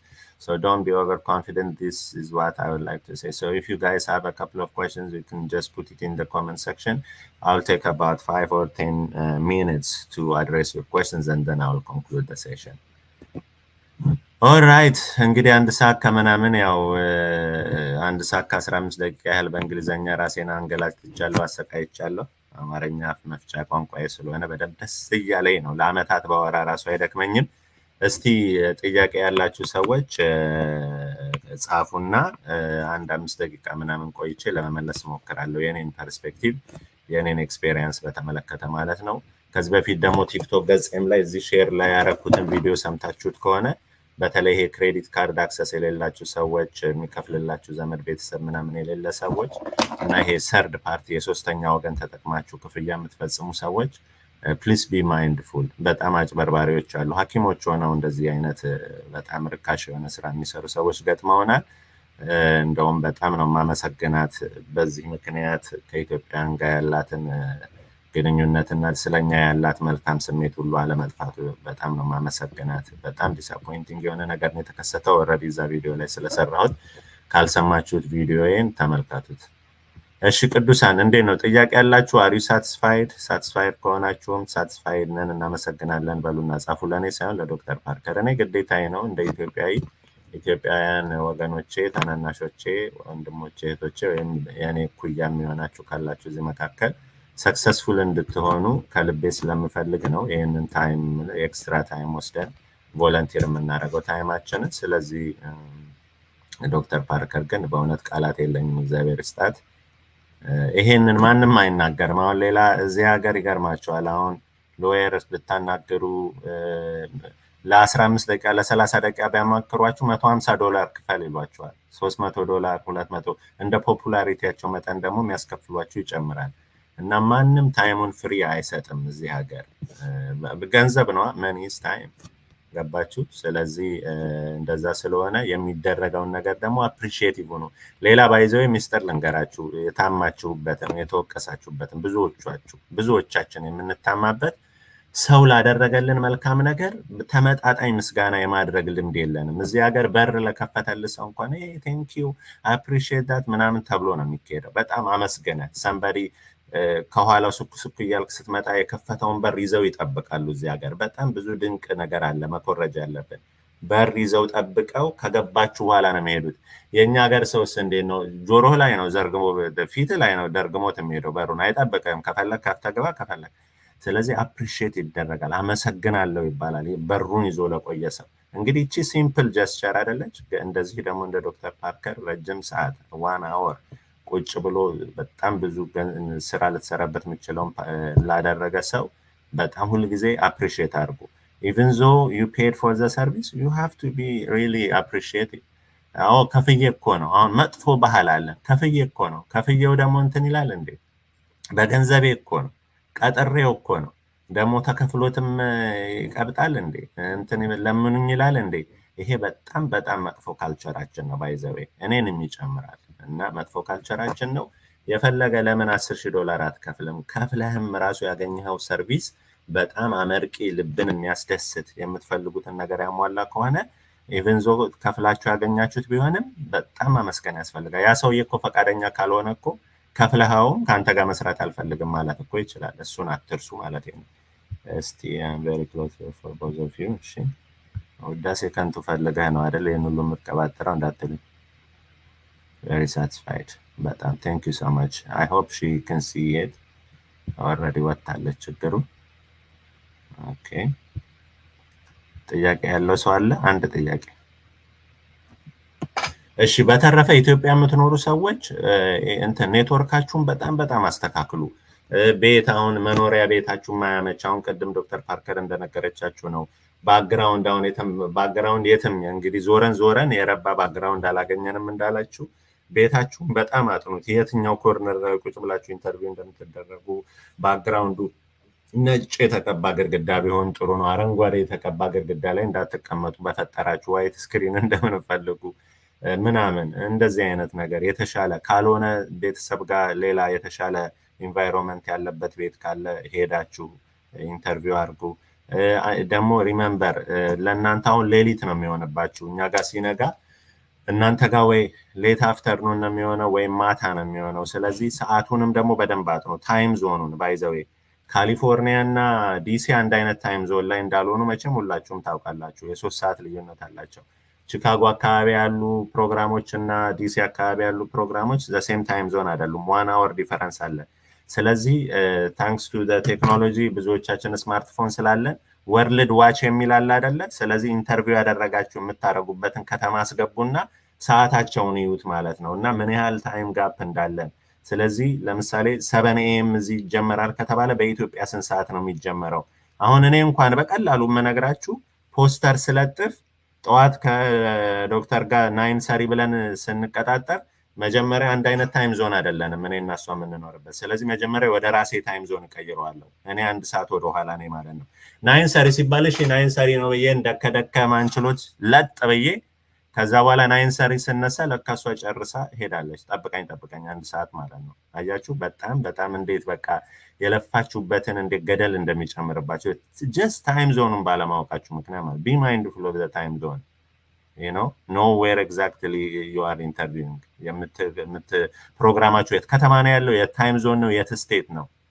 ወርልድ ዋች የምትለው አሪፍ ናት ስቴቱን ሳይሆን ከተማውን ስታስገቡ ታይሙን ያመጣላችኋል ከዛ ከእናንተ ጋር ወይም ደግሞ ታይም ዞን ኮንቨርተር የሚባላል አሁን ፖስተር ስጽፍ ታይም ዞን ኮንቨርተር ውስጥ ገብቼ የራሴን ታይም የሎካል ታይሜን አሁን የምኖርበትን ከተማ ሳስገባ ከዛ የምፈልጋቸውን አሁን የአዲስ አበባን እፈልጋለሁ አዲስ አበባ ስለው ያመጣልኛል ከዛ እጽፋታለሁ ዲሲ አካባቢ ስንት ሰዓት እንደሆነ እጽፋለሁ ካሊፎርኒያ እሱ ቀላል ነው 1 hour 2 hour ስለሆነ ኢዝሊ ካልኩሌት አደርጋለሁ የኢትዮጵያውን ዱባይ ምናምን መጻፍ ከፈለኩ ለሶሻል ሚዲያም ስለምጠቀምበት ነው የምነግራችሁ እና ፖስተር ማስታወቂያ የምሰራ ከሆነ በታይም ዞን ኮንቨርተር ለውጬ ነው በቃ አረጋግጬ የምጽፈው ማለት ነው እንዳላምታታ እኮ ነው ስለዚህ እንዳታምታቱ አሁን ይሄ ቀላል ይመስላል ፈቃደ ምን ይጨቃጨቃል ልትሉ ትችላላችሁ ግን በዚህ ቪክቲም የሚሆን የሆነ ሰው እንዳለ 100% እርግጠኛ ነኝ ይከሰታል እንደዚህ አይነት ሜስ ማለት ነው ስለዚህ ታይም ዞናችሁን ከዛ በኋላ ደግሞ አሁን ለምሳሌ ብዙ ልጅ የሚኖርበት ቤት ታናናሽ እህት ወንድም ያላችሁ እናንተ አሁን አብዛኞቻችሁ ወጣት ልጆች ስለሆናችሁ ገና ፍሬሽ ግራጁዌት ታናናሽ ልጆች አሉ የእህት ልጅ ምናምን ወይ ቤተሰብ ህፃን ልጅ ምናምን ያለበት ከሆነ ቢ ማይንድፉል መሀል ላይ የቀለጠ ኢንተርቪው ይዘ አንድ ህፃን መጥቶ በቃ ገደሉኝ ሪምቧ ብሎ ቢጮህ በቃ አለቀ ማይካችሁን ሚዩት ማድረግ አትችሉም ስለዚህ ባክግራውንድ ኖይዝ በጣም ኢምፖርታንት ነው ቤተሰብ ቁጭ ብሎ ቴሌቪዥን ከፍቶ አብሮ ካሽካካም አስበሏችሁ ማለት ነው ከእንደገና ደግሞ ኢንተርቪው ባንድ ያልቅም 6 ሰዓት 7 ሰዓት ይፈጃል ስለዚህ ያ 6 ሰዓት 7 ሰዓት አስቀድማችሁ ማስጠንቀቅ አለባችሁ አብሮ የሚኖር ሰው ካለ ከዚህ ሰዓት እስከዚህ ሰዓት ድረስ ዝም እንኳን ዝር ማለት አችልም እንኳን ሰው እንዳትመጡ ድምጽ እንዳታሰሙ እረጭ በል ይሄን ማድረግ የማትችሉ ከሆነ ፋይንድ አን ኦልተርኔቲቭ የከፋ ከመጣ ሆቴል መከራየት ነው የከፋ ከመጣ ማለት ነው እንግዲህ ምንም ኢንቨስትመንት ነው በቃ ምን ላርጋችሁ እንግዲህ አይ ዊሽ ቱጃር ምናል እንደ ሼህ መሐመድ አላሙዲ ቱጃር በሆንኩና ብዙ ሰው እንደዚህ ፋይናንሻል አሲስታንስ ይጠይቃል አንዳንድ ሰው ግን we can't help እኛም ገና እኮ ይሻላል ኢትዮጵያ ካለው ግን ገና እየጀመርክ ስለሆነ ሁሉን መርዳት አንችልም ግን ኢንቨስትመንት ነው በቃ ኢንቨስትመንት ስለሆነ እንዳታበላሹ እቺ 3-4 ኢንተርቪው ተገስታ እሷም ተገኝታ እሷም ተበላሽታ አይሆንም ይሄ በጣም ማስጠነቀቃቸው ነገር ነው ኢቨን ዶ ያው ትራቭል ማረጉ ቀርቶላችኋል ቪዛ ሪኳየር ማረጉ ቀርቶላችኋል ከኢትዮጵያም ከሌላም ቦታ ቁጭ ብላችሁ ኢንተርቪው እንድታረጉ ድሉ ጥሩ ነው ግን ኢን ፐርሰን ቢሆን ይሄ ሁሉ አንግዛይቲ አይኖርም እዛው ሆስፒታል ሄደ ኢንተርቪው ትደረጋለ ኤክስተርናል ፋክተር አይረብሽም ግን አሁን ኤክስተርናል ፋክተር መብራት ሊጠፋባችሁ ይችላል ስለዚህ ቢ ማይንድፉል ፏብልጭ በላችሁ ኢንተርቪው ያረጋችሁ አይበለውና ቴሌ የሆነ ነገር ሰይጣን አነሳንስቶት ድርግም ቢያረጋው አስቡ በቃ መብራት ቢጠፋ መብራት የለም ስለዚህ ጨለማ ውስጥ ቁጭ ብላችሁ ነው ኢንተርቪው የምታረጉት how terrible would that be ስለዚህ እሱን ሁሉ በጣም ማይንድፉል ሆኑ። ሆቴል ያልኩት ለዛ ነው። ባካፕ ጀነሬተር ምናምን ይኖራቸዋል መብራትን ቢጠፋ ማለት ነው። ስለዚህ እሱን ምክንያቱም ጨለማ ነው ኢንተርቪው የምታደርጉት በጨለማ ነው። ቀንም ከሆነ እንደዚህ መስኮት ጋር ካልተቀመጣቸው መስኮት ላይ ነው የተቀመጥኩት። እንደሱ ካልሆነ አዲሽናል መብራት ያስፈልጋል። ኢሉሚኔሽን በደንብ ግልጥ ብላችሁ ነው ፏ ብልጭ ብላችሁ ነው መታየት ያለባችሁ። ዲም ሩም ውስጥ ቁጭ ብለህ ላይክ ናይት ክለብ ውስጥ ያለ መስለ ኢንተርቪው ማድረግ ካውንት አጌንስት ያደርጋል። ሪመምበር እናንተ ከኢትዮጵያ ብቻ አይደለም ካንዲዴቶቹ አሜሪካ ሆነው ኢንተርቪው የሚደረጉ አሉ። ሬስት ኦፍ ዘ ወርልድ ከዩሮፕ፣ ከካናዳ፣ ከኤዥያ ኢንተርቪው የሚደረጉ አሉ። እነዚህ ሰዎች ደግሞ ከኛ የተሻለ ፕሬዘንቴሽን ሊኖራቸው ይችላል። በሱ ሁሉ ጀጅ ስለምንደረግ ቢ ማይንድፉል ነው። እስቲ ምን እያላችሁ ነው? እስቲ it was very interesting discussion. All right. Thank you very much. ዋት questions ተናገረች እኮ ዶክተር ብስራት። አንቺ አሁን አቴንቲቭ አይደለሽም። አየሽ አሁን እኔ ኢንተርቪወርሽ ብሆን ተበላሽ። ቅድም ዶክተር ፓርከር በደንብ አስረድታለች። ዋት ካይንድ ኦፍ questions to ask የሚለውን መልሳለች። ወይ እንግዲህ ከዛ በፊት ከሆነ ጠየቅሽው፣ ካልሆነ ግን ተበላሽ። የተነገረ ነገር ደግሞ ደግማችሁ አትጠይቁ። ባይዘው ቢ ኬርፉል። የሆነ ሰው ስለ ፕሮግራም ነግሯችሁ ለምሳሌ አሁን ቺፍ ሬዚደንቱ መጥቶ ኦኬ ናይት ፍሎት ሲስተም እንደዚህ ነው፣ ኢንተርኑ እና ሬዚደንቱ እንደዚህ ያደርጋሉ ምናምን፣ ናይት ፍሎት ላይ ይሄን ትጠብቃለህ ምናምን ብሎ የተናገረውን ብልጭ ሲልባችሁ ሜቢ እዛ ላይ የሆነ እያብሰለሰላችሁ ነው። እንደው ይሳካልኝ ይሆን አሜሪካ ሄጄ ሐኪም ይሆን ምናምን እያል የሆነ ሄደ በሀሳብ ጭልጥ ብለህ ስትነቃ ናይት ፍሎት ሲል የሆነ ሰው እየተሰማና ቀብ አድርገህ ኦኬ ዋት አባውት ናይት ፍሎት እስቲ ቴል አዝ አባውት ናይት ፍሎት። ተበላችሁ። አቴንቲቭ አይደላችሁ። ዩ አር ኖት ኢንጌጅ ዩ አር ኖት ሊስኒንግ ማለት ነው። እና ኢት ካውንትስ አጌንስት ዩ። ስለዚህ እንደዚህ አይነት በጣም አቴንቲቭ የተነገረን ነገር ደግማችሁ እንዳትጠይቁ። ሌላ ካንዲዴት ጠይቆ የተመለሰ መልስ አንለስ ግልጥልጥልጥ ብሎ ሳይመለስ ቀርቶ ሞር ፎሎ አፕ ኮሽን ወይም ክላሪፊኬሽን ጥያቄ ካልሆነ ሌላ ሰው ጠይቆት የተመለሰን ጥያቄ መልሳችሁ ጀስት ፎር ዘ ሴክ ኦፍ አስኪንግ ኩዌስችንስ እንደዛ እንዳታረጉ። ሪፒቲሽን አይሰማም እንዴ ነው የምትባል። አይ ጀስት ቶልድ ዩ ምናምን ሲል you look bad, it looks bad on you። ስለዚህ be careful, be attentive, listen, good listener ሆኑ። አትሩጡ የተባለ ገና ሳይጨርስ ለመመለስ አትጣደፉ የተባለው ለዛ ነው። አስጨርሱ።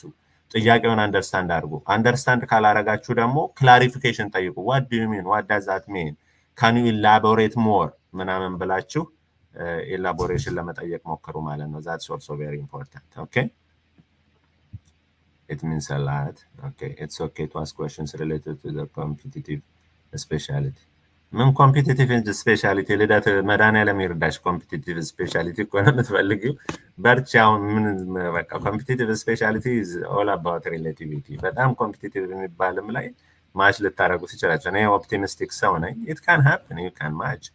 ስለዚህ ወርክ ኦን ዩር አፕሊኬሽናችሁ ኦልሬዲ አልቆለታል። ካሁን በኋላ መቀየር አይችሉም። ኢንተርቪው ላይ ግን do your best በቃ to convince them that you are the right candidate for that specialty ማለት ምንም ኢንተርናል ሜዲሲንም ሆነ ፋሚሊ ሜዲሲን ፕሪንሲፕሉ አንድ ነው። ላይክ ለደርማቶሎጂ እንደዚህ ተዘጋጅ፣ ለሰርጀሪ እንደዚህ ተዘጋጅ፣ ለኢንተርናል ሜዲሲን እንደዚህ ተዘጋጅ የሚባል ምንም የተለየ ሀክ የለም። በቃ ኢች ኢንተርቪው has its own እንትን አለው። በቃ ፍሎው ምኑም ፕሪንሲፕሉም ተመሳሳይ ነው። ለገሌ ለኒውሮ ሰርጀሪ እንደዚህ በል፣ ለደርማቶሎጂ እንደዚህ በል፣ ለኢንተርናል ሜዲሲን እንደዚህ፣ ለፋሚሊ ሜዲሲን የሚባል የለም። በቃ the core principles ቅድም ዶክተር ፓርከር የነገረቻቸው ነው። ስለዚህ ፎሎ the core principles። ኦኬ መሄድ አለብኝ። እስቲ one doctor was mentioning how we Ethiopians don't talk aloud, we tend to whisper።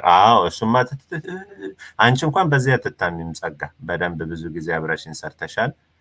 ቨርቹዋሊም ብዙ ሌክቸሮች ሰጥቻችኋለሁ ለእናንተ። ፐርሰናሊም ተገናኝተናል ስለማቀሽ። አንቺ በዚህ አትታሚም ጸግሽ። በዚህ አንዳንድ ግን አላችሁ ላይክ ነው የሆነ ትህትና የሚመስላችሁ ላይክ ነው። እስቲ ንገረኝ ስላንተስ እንደዚህ ብዬ አይሰማም። ዊስፐርት በቃ አሰርቲቭ ነው፣ ሪስፔክትፉል ነው፣ ግን አሰርቲቭ ነው፣ ኮንፊደንት ነው። በቃ እኔ ፈቃደ ስላሴ ይባላለሁ። ተወልጄ ያደግኩት ኢትዮጵያ። አሁን የትምህርቴን ሜዲካል ስኩል ላይ የተማርኩት አዲስ አበባ ዩኒቨርሲቲ ነው።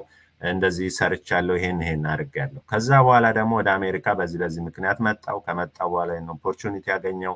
በዚህ ኦፖርቹኒቲ መሰረት እንዲህ ያለ ነገር ስሰራ ነበር። አሁን ደግሞ እንግዲህ ይሄው እንደምታዩት ለኢንተርናል ሜዲሲን ወይ ለጀነራል ሰርጀሪ ወይ ለደርማቶሎጂ ወይ ለኦፍታልሞሎጂ ወይ ለሬዲዮሎጂ አፕላይ አድርጌያለሁ። እንግዲህ እቅዴና ፕላኔ እድሉ ከተሰጠኝ በዚህ ስፔሻሊቲ ፕሮግረስ ለማድረግ ነው ምናምን ብላችሁ ጮክ በቃ እንደዚህ በኮንፊደንስ እንድታወሩ ነው። በንቀት ስደቦች ጥያቄ ምን ማለት ነው? እንዴት አታቀኝም?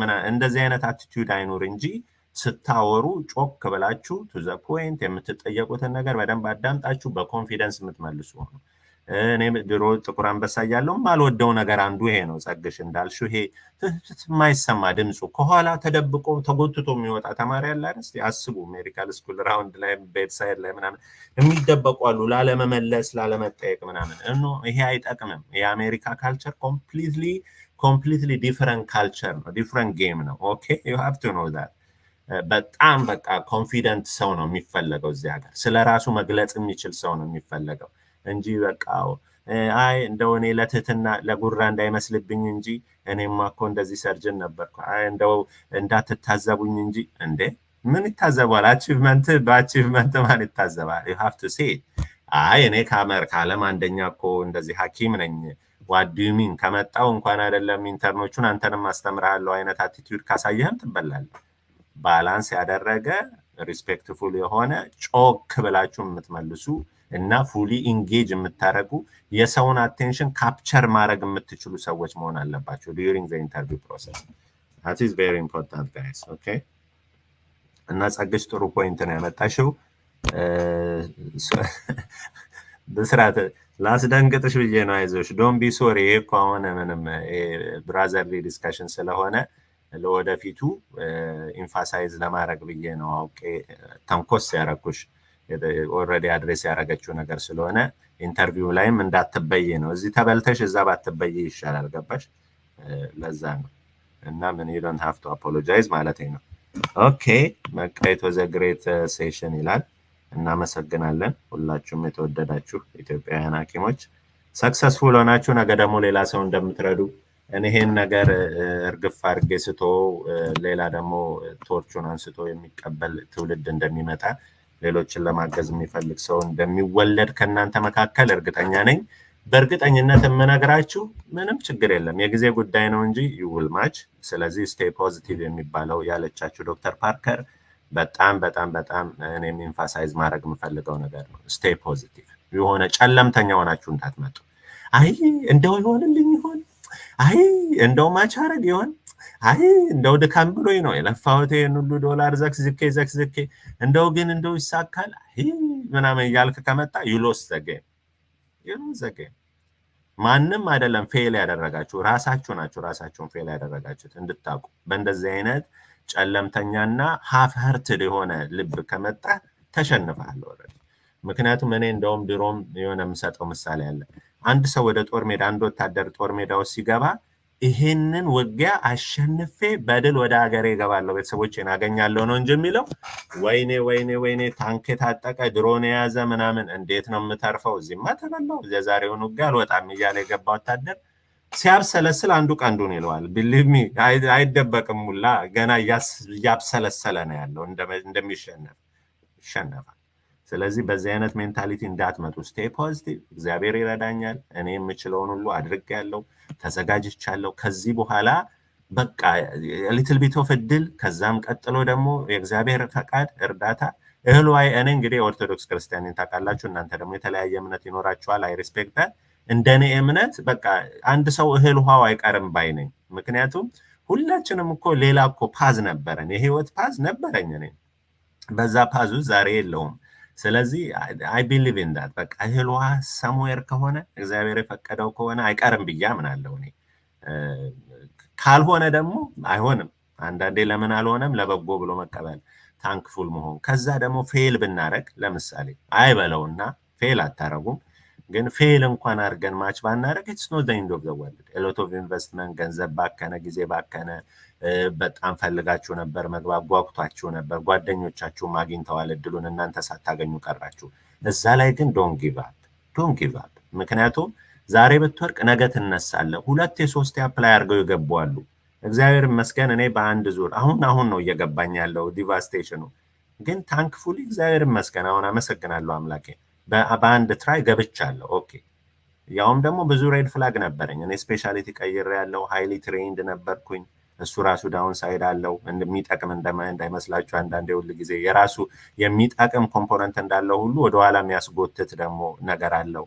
ከዛ ደግሞ ስፔሻሊቲ መቀየር ፈልጌ ያለው ይሄ ሁሉ እንኳን ኖሮ በዛ ላይ ደግሞ ግራጁዌሽን የሪ 12 ዓመት ነበር። ኢንከሬጅ ላረጋችሁ ነው፣ ላስፈራራችሁ አይደለም። ፐርሰናል ስቶሪ የምነግራችሁ በዚህ ሁሉ ኦድ ውስጥ ግን አይ ማኔጅ ቱ ጌት አባውት 13 14 ኢንተርቪውስ። ከዛ መካከል ሁለት ፕሪማች ኦፈሮች ነበሩኝ ኒውዮርክ ውስጥ።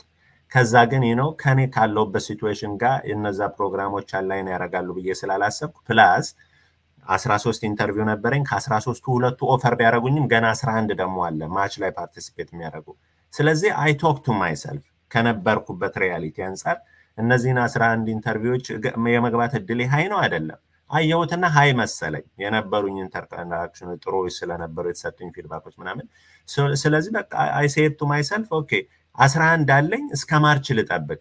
ማች ካረኩ እሰየው፣ ካላረኩም ደግሞ በቃ እግዚአብሔር አልፈቀደም ብዬ እቀበላለሁ ወይ ብዬ ራሴን ደጋግሜ ጠየቁ። ምክንያቱም እነዚህ ፕሪማች ያገኘሁባቸው ሴንተሮች ውስጥ የነበሩ ጓደኞቼ ብዙ ዋጋ ከፍለዋል እኔን እዛ ኢንተርቪው እንድጠራ ለማድረግ ማለት ነው። ለዛ ነው ኮኔክሽን በጣም ይጠቅማል የምንላችሁ። እና የጓደኞቼ እዛ መኖር ጠቅሞኝ ነበረ። እና ኦፈር ስደረግ ደግሞ ቅብጠት አይመስልም። ላይክ በቃ 12 ዓመት አለኝ አሁን ኢንተርናል ሜዲሲን እየቀየርኩ ነው ውድ ዘይ አክሴፕት ሚ እያልኩ እኮ አንግዛይቲ የነበረኝ ሰውዬ ቅብጠት ደግሞ መጣ ማለት ነው። ልክ በቃ ሰተናል ፈቃደ ስላሴ ዊ ላይክ ዩ ዊ ዋንት ቱ ሃየር ዩ በቃ ትወስዳለህ ወይ ስባል ወዲያው መመለስ አይጠበቅባችሁም። በመሰረቱ ጀስት ጊቭ ሚ ታይም ማለት ትችላላችሁ።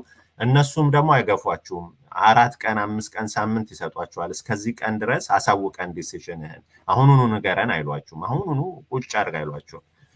እና ታይም ነበረኝ። በነበረኝ ታይም ከራሴ ጋር አውጥቻ ውርጄ ወዳጆቼንም አማክሬ ኦዴንም አይቼ ዋታር ማይ ኦድስ ማች የማድረግ ያለማድረጌ ከዛ ጥሩ እድል ያለኝ ስለመሰለኝ አይ ቱክ ዳት ራውት።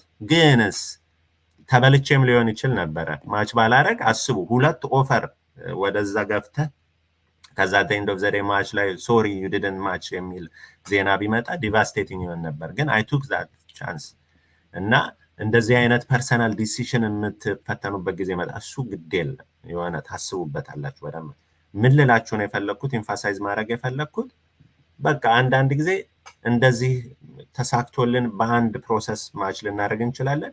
ብዙ ጓደኞች ነበሩኝ ደግሞ 2 3 አፕላይ አድርገው መጨረሻ ላይ ኤንድ አፕ ማች ያደረጉ።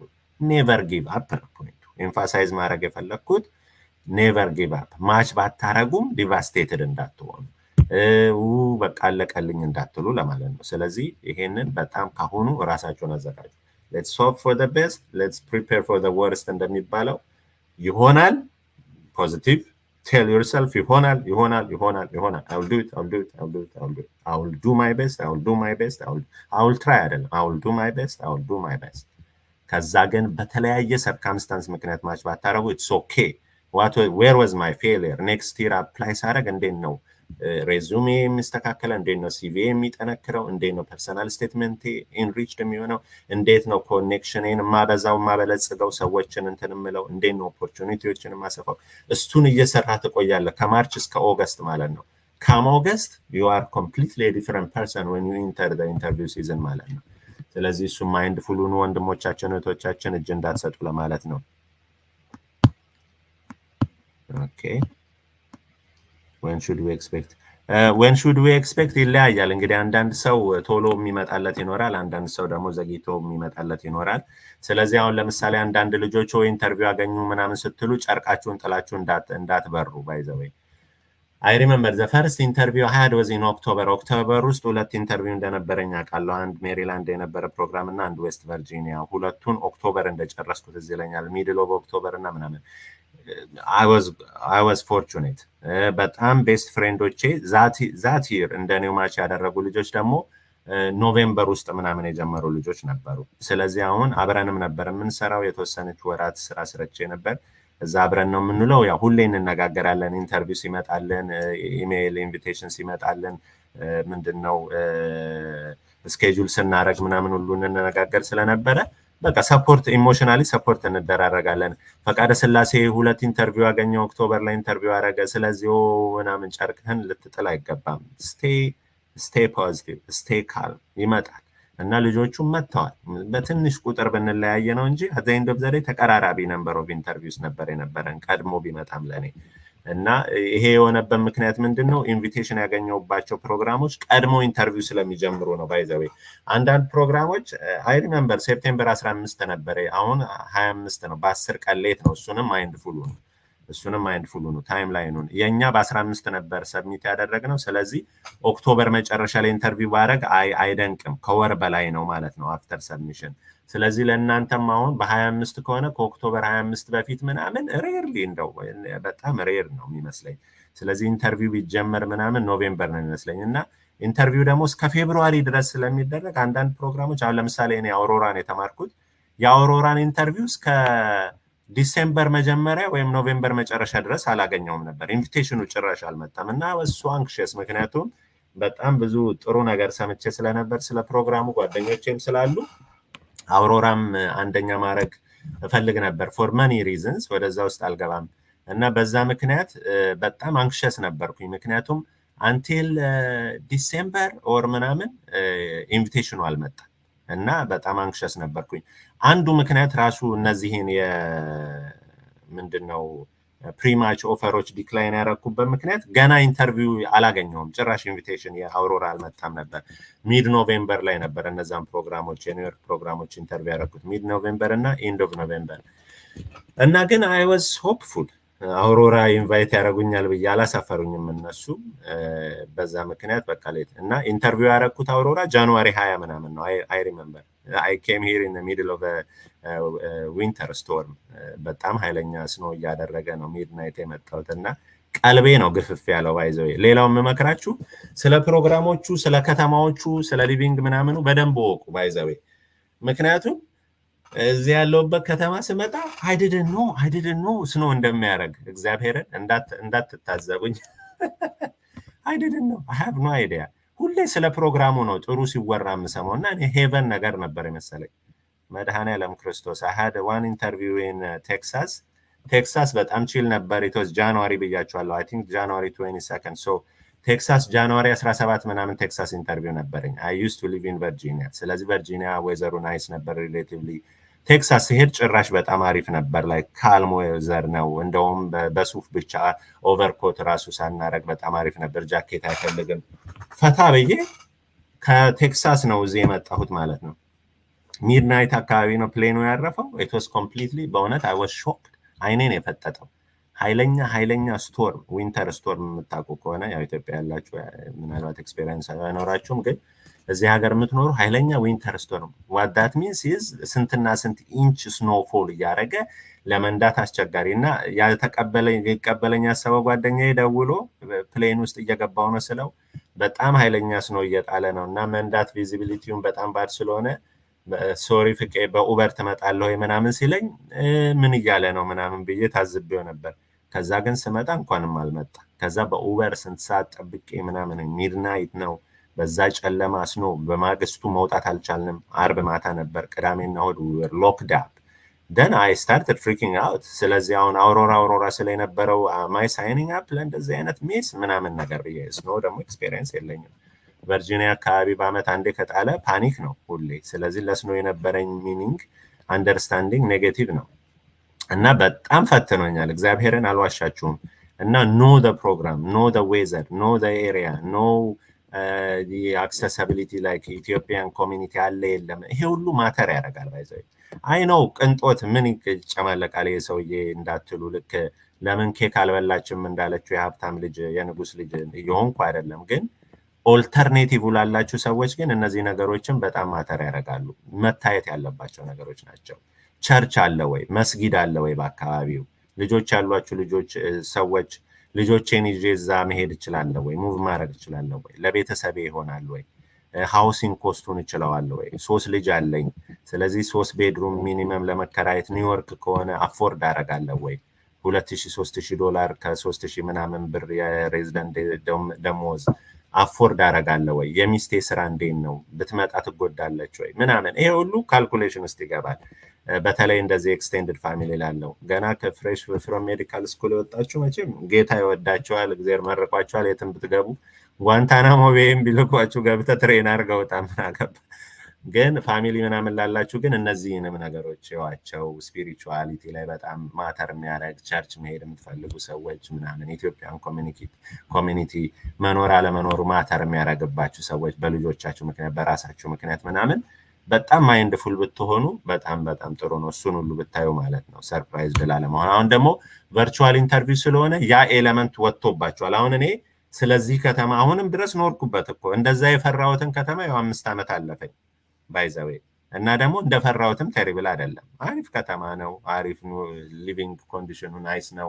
ስቶርምም ከስንት አንዴ የሚመጣ ነው። ለካ ኦልተርኔቲቭ አለው። ያን ያህል ፍሪክ አውት አያስደርግም ምናምን።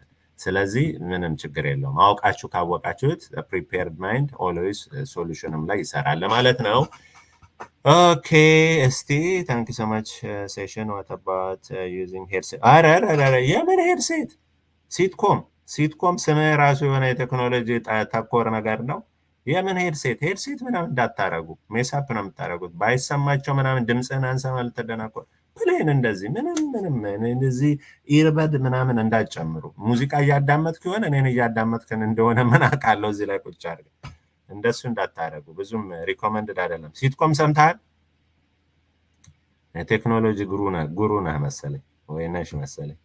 question on a point you just discussed what made you change? ምን አሁን ዮናታን ምንም አይጠቅምህም። አሁን እኔ ለምሳሌ ከሰርጅን ወደ ኢንተርናል ሜዲሲን የቀየርኩት እንደዚህ ነው ብላ ምን ይጠቅምሃል? የኔን ኮፒ ብታደረግ ምንም አይጠቅምም። ደግሞ አይቶክ ማይ ኤክስፔሪየንስ በጣም አውርቼ ያለው ከዶክተር ኪሩቤል ጋር ስለ ኪሩቤል ትንሽ እነግራቸዋለሁ። ኪሩቤል ጋር አንድ ኢንተርቪው አለ፣ የ4 ሰዓት ኢንተርቪው አለኝ ዮናታን if you are interested okay what are the pros and cons? okay ያው አሁን ይኸውላችሁ እኔ ራሱ አንድ ትልቅ ትምህርት ለእናንተም የሚሆን ማለት ነው። እኔ የኔ ብሬን ፕሮሰስ ያደረገው ብሬኔ እንደ የዚህ ያለኝ ሜንታሊቲ ፕሮሰስ ሲያደርግ ይፈጥናል ይቸኩላል ማለት ነው። ግን ፎርማል ኢንተርቪው ምናምን ላይ እንደዛ አልበላ በጣም እረጋጋለሁ። አሁን የዮናታንን ጥያቄ ሳነብ የመሰለኝ ገና ሳልጨርሰው ማለት ነው what made you change ምናምን ሲል I thought like you know he was asking why I changed from medicine to surgery። ግን ትንሽ ቆየት ብዬ ጥያቄው ሙሉን ሳነበው what made you change your mind about the pre-match programs? ስለዚህ ዮናታን I apologize ይቅርታ። so pre-match programs እንግዲህ ኒውዮርክ ጥሩ ፕሮግራሞች ናቸው ሁለቱም። ግን አንደኛ ኒውዮርክ ሙቭ ማድረግ ብዙ ፍላጎት አልነበረኝም እውነት ለመናገር። ምክንያቱ ደግሞ ለምንድን ነው እንዳልኳቸው ነው፣ ብዙ ፐርሰናል ሪዝን ነበረኝ ወደ ኒውዮርክ መሄድ ያልፈለጉበት። ከእንደገና ደግሞ ላይክ ነው የኒውዮርክ ፕሮግራሞች ሄቪ ናቸው። ላይክ ነው ስራ በጣም ይበዛባቸዋል። ላይፍ ስታይሉ ኑሮ ውድ ነው። ፋሚሊ ካለህ ደግሞ ሞር ኤክስፔንሲቭ ይሆናል ምናምን የሚለው ነገርም ስለነበረ በጣም ወደ ኒውዮርክ ለመሄድ ብዙ አፒታይቱ አልነበረኝም። አማላዋሻችሁ ነገር ግን ለምሳሌ ፍሬሽ ሜዲካል ስኩል ምናምን ቢሆን ሞስት ፕሮባብሊ አይ ዊል ኤንድ አፕ ኢን ኒውዮርክ። ምክንያቱም ላይፍ ስታይሉ ደስ ይላል። when you are like you know young energetic ምናምን በራስ አብል ስለማትበላ ምናምን ከሆነ ሁሉ ነገር አለ ኒውዮርክ። ወጣ ስትል ከትሬን ስቴሽን all the food items ምናምን ሁሉ ነገር ኢዚ ነው፣ መንዳት አይጠበቅብህም ምናምን። እኔ በነበርኩበት ሁኔታ ግን ኒውዮርክ አንደኛ ፕራዮሪቲ አልነበረም። ከእንደገና ደግሞ እንደ ቀብጣት በኮቴሽን ልውሰደውና እድሉን የሰጠኝ 13 ኢንተርቪው ነበረኝ ብያቸዋለሁ። ስለዚህ ሁለቱ እንኳን ቢነሱ ስቲል 11 ኢንተርቪው አለኝ። እና ሞስት ፒፕል ሴይ ላይክ ዩ ኖ ሰርቴን ነምበር ኦፍ ኢንተርቪውስ ካላችሁ ከነዛ መካከል አንዱ ጋር ማች የማድረግ እድላችሁ ሃይ ነው ስለሚባል አይ ዋዝ ኮንፊደንት በቃ ከ11 አንዱ ጋር እንደምገባ፣ ካልሆነም ደግሞ ሪስኩን ወስዳለሁ ብዬ አይ ቱክ ዛት ካልኩሌትድ ሪስክ ማለት ነው። ከእንደገና ኢንተርቪው ያደረኩባቸው ቦታዎች ሁሉ ጥሩ ፊድባክ፣ ያው በእኔ እይታ በእኔ አንደርስታንዲንግ ጥሩ ፊድባኮች ምናምኖች ነበሩ። ስለዚህ አይ ዋዝ ካይንድ ኦፍ ሪአሹርድ ሰምዌር ማች እንደማድረግ እና በዛ ምክንያት በቃ አስቤ አውጥቼ አውርጄ it was not an easy decision ግን at the end of the day I said okay I'm going to decline ግን ማች ባላረግም it's going to be devastating ግን I'm willing to take that risk የሚለውን ራሴን አሳምኜ I took that risk። መለስኩልህ ዮናታን? ይቅርታ ሙሉ ለሙሉ ሴንቴንስን ሳልሰማህ መልስ መለስኩኝ። ለዚህ ነው ቅድም ዶክተር ፓርከር እኔም የስቲቭ ሃርቬ ፋሚሊ ፉድ አይደለም ያልነው ለዛ ነው። ገና ሴንቴንሱን ሙሉ ለሙሉ አንደርስታንድ ሳታረጉ ዶንት ጃምፕ ኦን አንሰሪንግ ጀስት ሃፕን ቱ ሚ እዚሁ እንኳን እያያችሁ ማለት ነው። ከዛ ዩ አር ኮምፕሊትሊ ሎስት ማለት ነው። ስለዚህ ቢ ኬርፉል። በተረፈ እግዚአብሔር አምላክ ይርዳችሁ። ሁላችሁንም በያላችሁበት መልካም እድል ሁሉ እመኝላችኋለሁ። አንዳንድ ሰዎች ምንድን ነው ለፕሮግራምህ ንገርልን ምናምን የምትሉኝ ሰዎች አሉ። እንግዲህ ለ50 ለ60 ሰው መንገር አንደኛ ጥቅም አይኖረውም። ምክንያቱም እዚህ ሀገር ጥቂት ሰው እንድትሰጡ የምታውቁትን ሰው ሪኮመንድ እንድታደርጉ ነው። ኢን ፓስት ይርስ የምችለውን ያለ ማድረግ ሞክሬያለሁ። እዚህ ሲርም ሞክራለሁ ብዬ ተስፋ አደርጋለሁ። ግን እንግዲህ አሁን እኔም እንኳን ግራጁዌት አድርጌ ከፕሮግራሙ ከተለያየ ኦልሞስት 2 ዓመት ስለሆነ አማውንት ኦፍ ኢንፍሉዌንስ ዩ ዊል ሃቭ ሌስ እየሆነ ነው የሚመጣው። ከዛ ውጭ ግን በተለይ አውሮራ ሄልዝ ኬር ጂ1 እና ኤች1ቢ ስፖንሰር አያደርግ። ስለዚህ በተለይ ኢትዮጵያ ቁጭ ብላችሁ ጂ1 ወይም ኤች1ቢ አፕላይ ያደረጋችሁ ያላችሁ ሰዎች አውሮራ ኢዝ ኖት ፎር ዩ። ምክንያቱም ስፖንሰር ስለማያደርጓችሁ ጂ1 ቪዛ ማለት ነው፣ ሌላ አይደለም። ኢትስ አ ጉድ ፕሮግራም ግን they don't sponsor unfortunately I don't know why።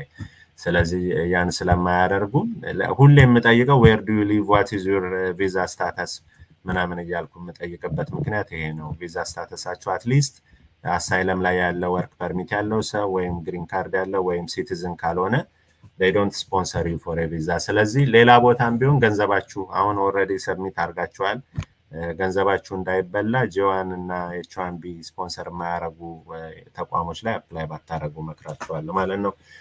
በተረፈ እንግዲህ የሰማነውን በልቦናችን ያሳድርብን። ይህን ያህል ሰዓት እቀመጣለሁ አላልኩም ነበር። 1 ሰዓት ከ50 ደቂቃ ያህል ቆይተናል። 50 ደቂቃ ያህል ተጨማሪ አውርቻለሁኝ። I don't know how much that was important and helpful to you guys። በዚሁ አጋጣሚ በዚህ ዙሪያ የሚሰሩ የተለያዩ ወገኖች አሉ። ለእናንተ ኢንተርቪው ምንድነው እንደዚህ ኮቺንግ ልክ አሁን እኔ እንደማደርገው የሚያደርጉ ወንድሞቻችን እህቶቻችን አሉ። እነሱን አፕሪሼት አደርጋለሁ። ፒፕል ቱ ፒፕል የሚባል አለ።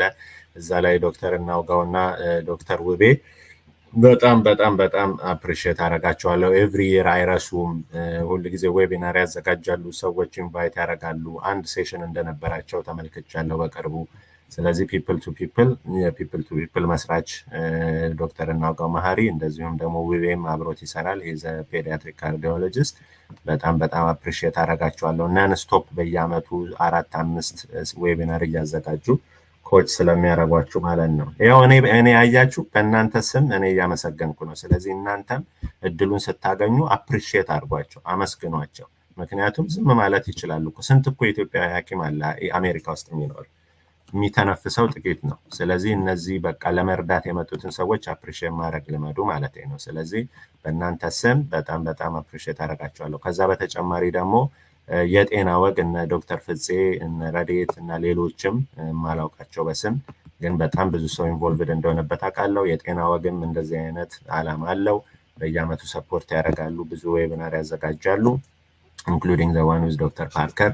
ስለዚህ የጤና ወግንና በጤና ወግ ውስጥ ቮለንቲር የሚያደርጉትን ሰዎች ሁሉ ከመስራቹ ከፍፄ ጀምሮ በጣም አፕሪሼት አደርጋቸዋለሁ። ስለዚህ እነሱንም ፎሎ አድርጓቸው። ኤኒ ሴሽን ካሚንግ አፕ ሴሽን ካለ ፕላን የተደረገ ተሳተፉና አዳምጡ የሚባለውን ስሙ።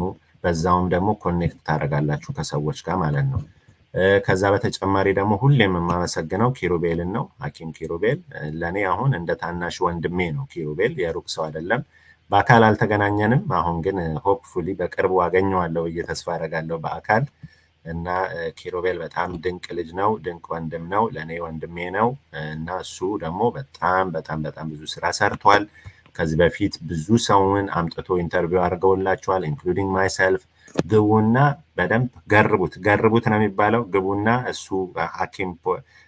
የሐኪም ኪሩቤል ዩቱብ ቻናል ላይ ግቡና በዚህ በዩኤስኤምኤል ጆርኒ ዙሪያ የተሰሩ ስራዎችን ቁጭ በሉና የኔም ኢንተርቪው አለ የ3 ሰዓት የ4 ሰዓት ኢንተርቪው፣ እሱንም ጨምሮ ቁጭ በሉና ተመልከቱና ሐኪም ኪሩቤል በጣም አመሰግንሃለሁ። በጣም ጎበዝ ልጅ ነህ፣ ጀግና ልጅ ነህ፣ ደግ ልጅ ነህ እና ደግሞ እዚህ ሲራፕ ላይ ስለምታረግም እየሰማኸኝ ከሆነ እግዚአብሔር ይርዳህ።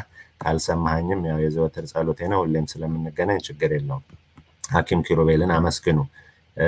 ከእንደገና ደግሞ ይሄ ሌብነት ምንድነው በክሬዲት ካርድ ማጭበርበር ምናምን እንዳይደርስባችሁ ኪሩቤል እንዴት ብላችሁ ኢንተርናሽናል ክሬዲት ካርድ ማውጣት እንደምትችሉ የሆነ ሰዓት የሰራት ቪዲዮ ነበረች እና አስታውሰዋለሁ።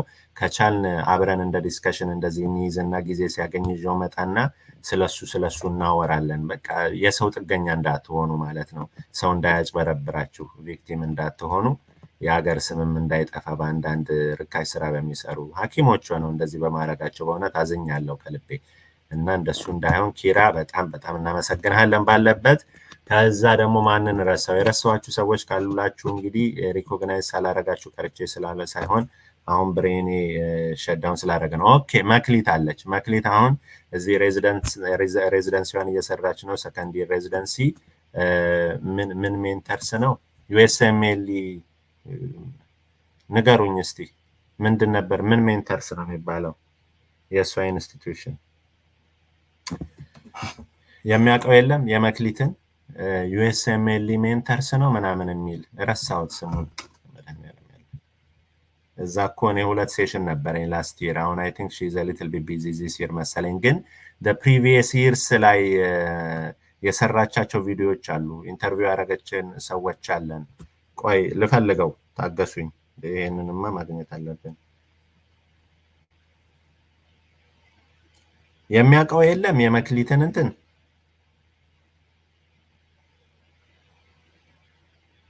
አስፓይሪንግ ሜንተርስ ጸጋ አንበሳ አስፓይሪንግ ሜንተርስ ቴንክ ዩ ሶ ማች። እኔም አገኘሁት እሷ ፕሮፋይል ውስጥ ገብቼ።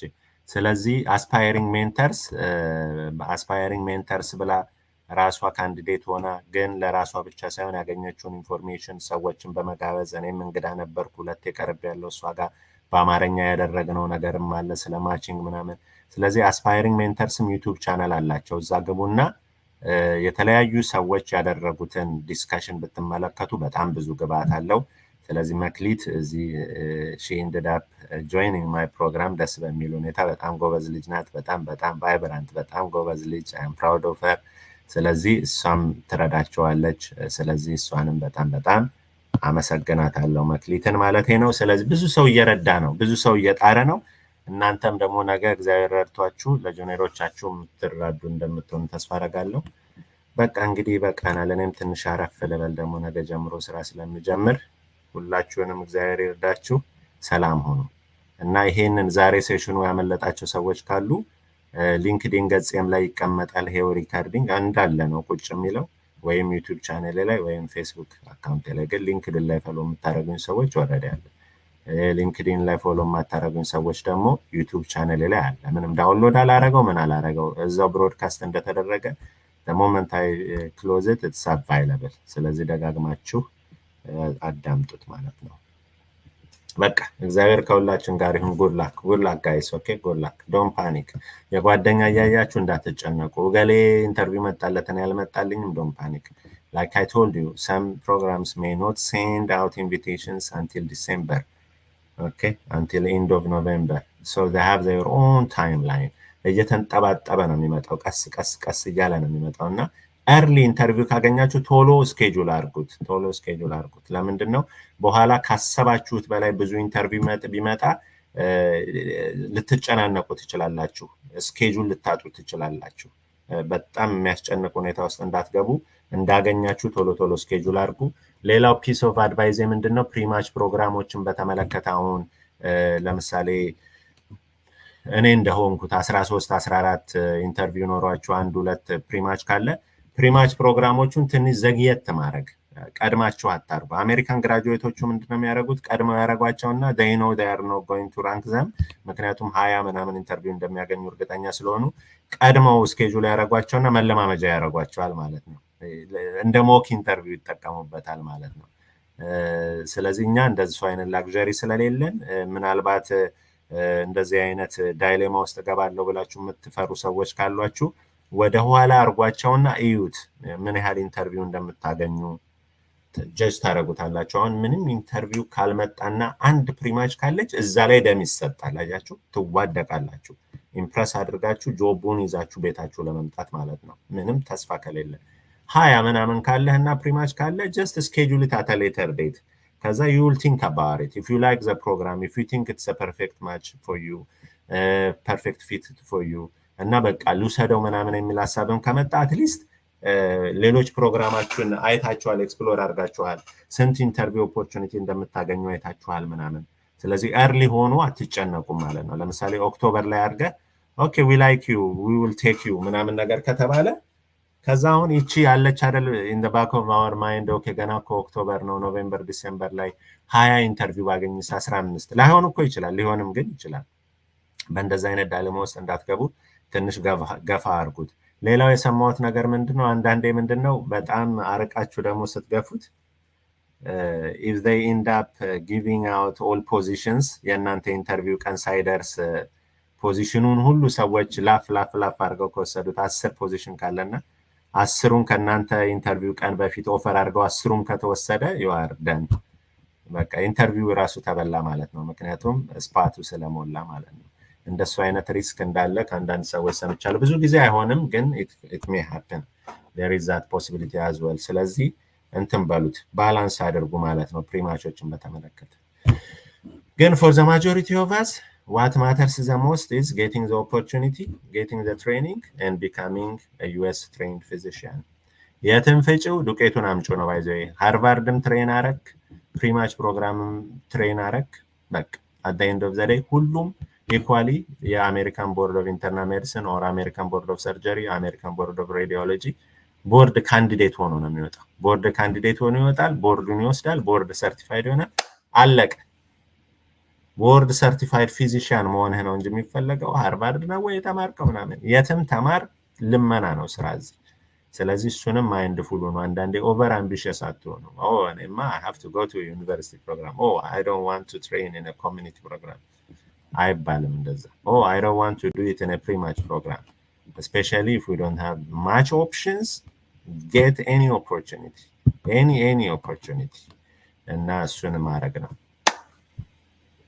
ከቻልን ሌላ ሴሽን ወይ ከሌላ ሰው ጋር ወይ ከዶክተር ፓርከር ጋር ለማድረግ እንሞክራለን along the way። ካልሆነም ደግሞ እንግዲህ we will see how it goes። ሰላም ነው። ባይ ባይ።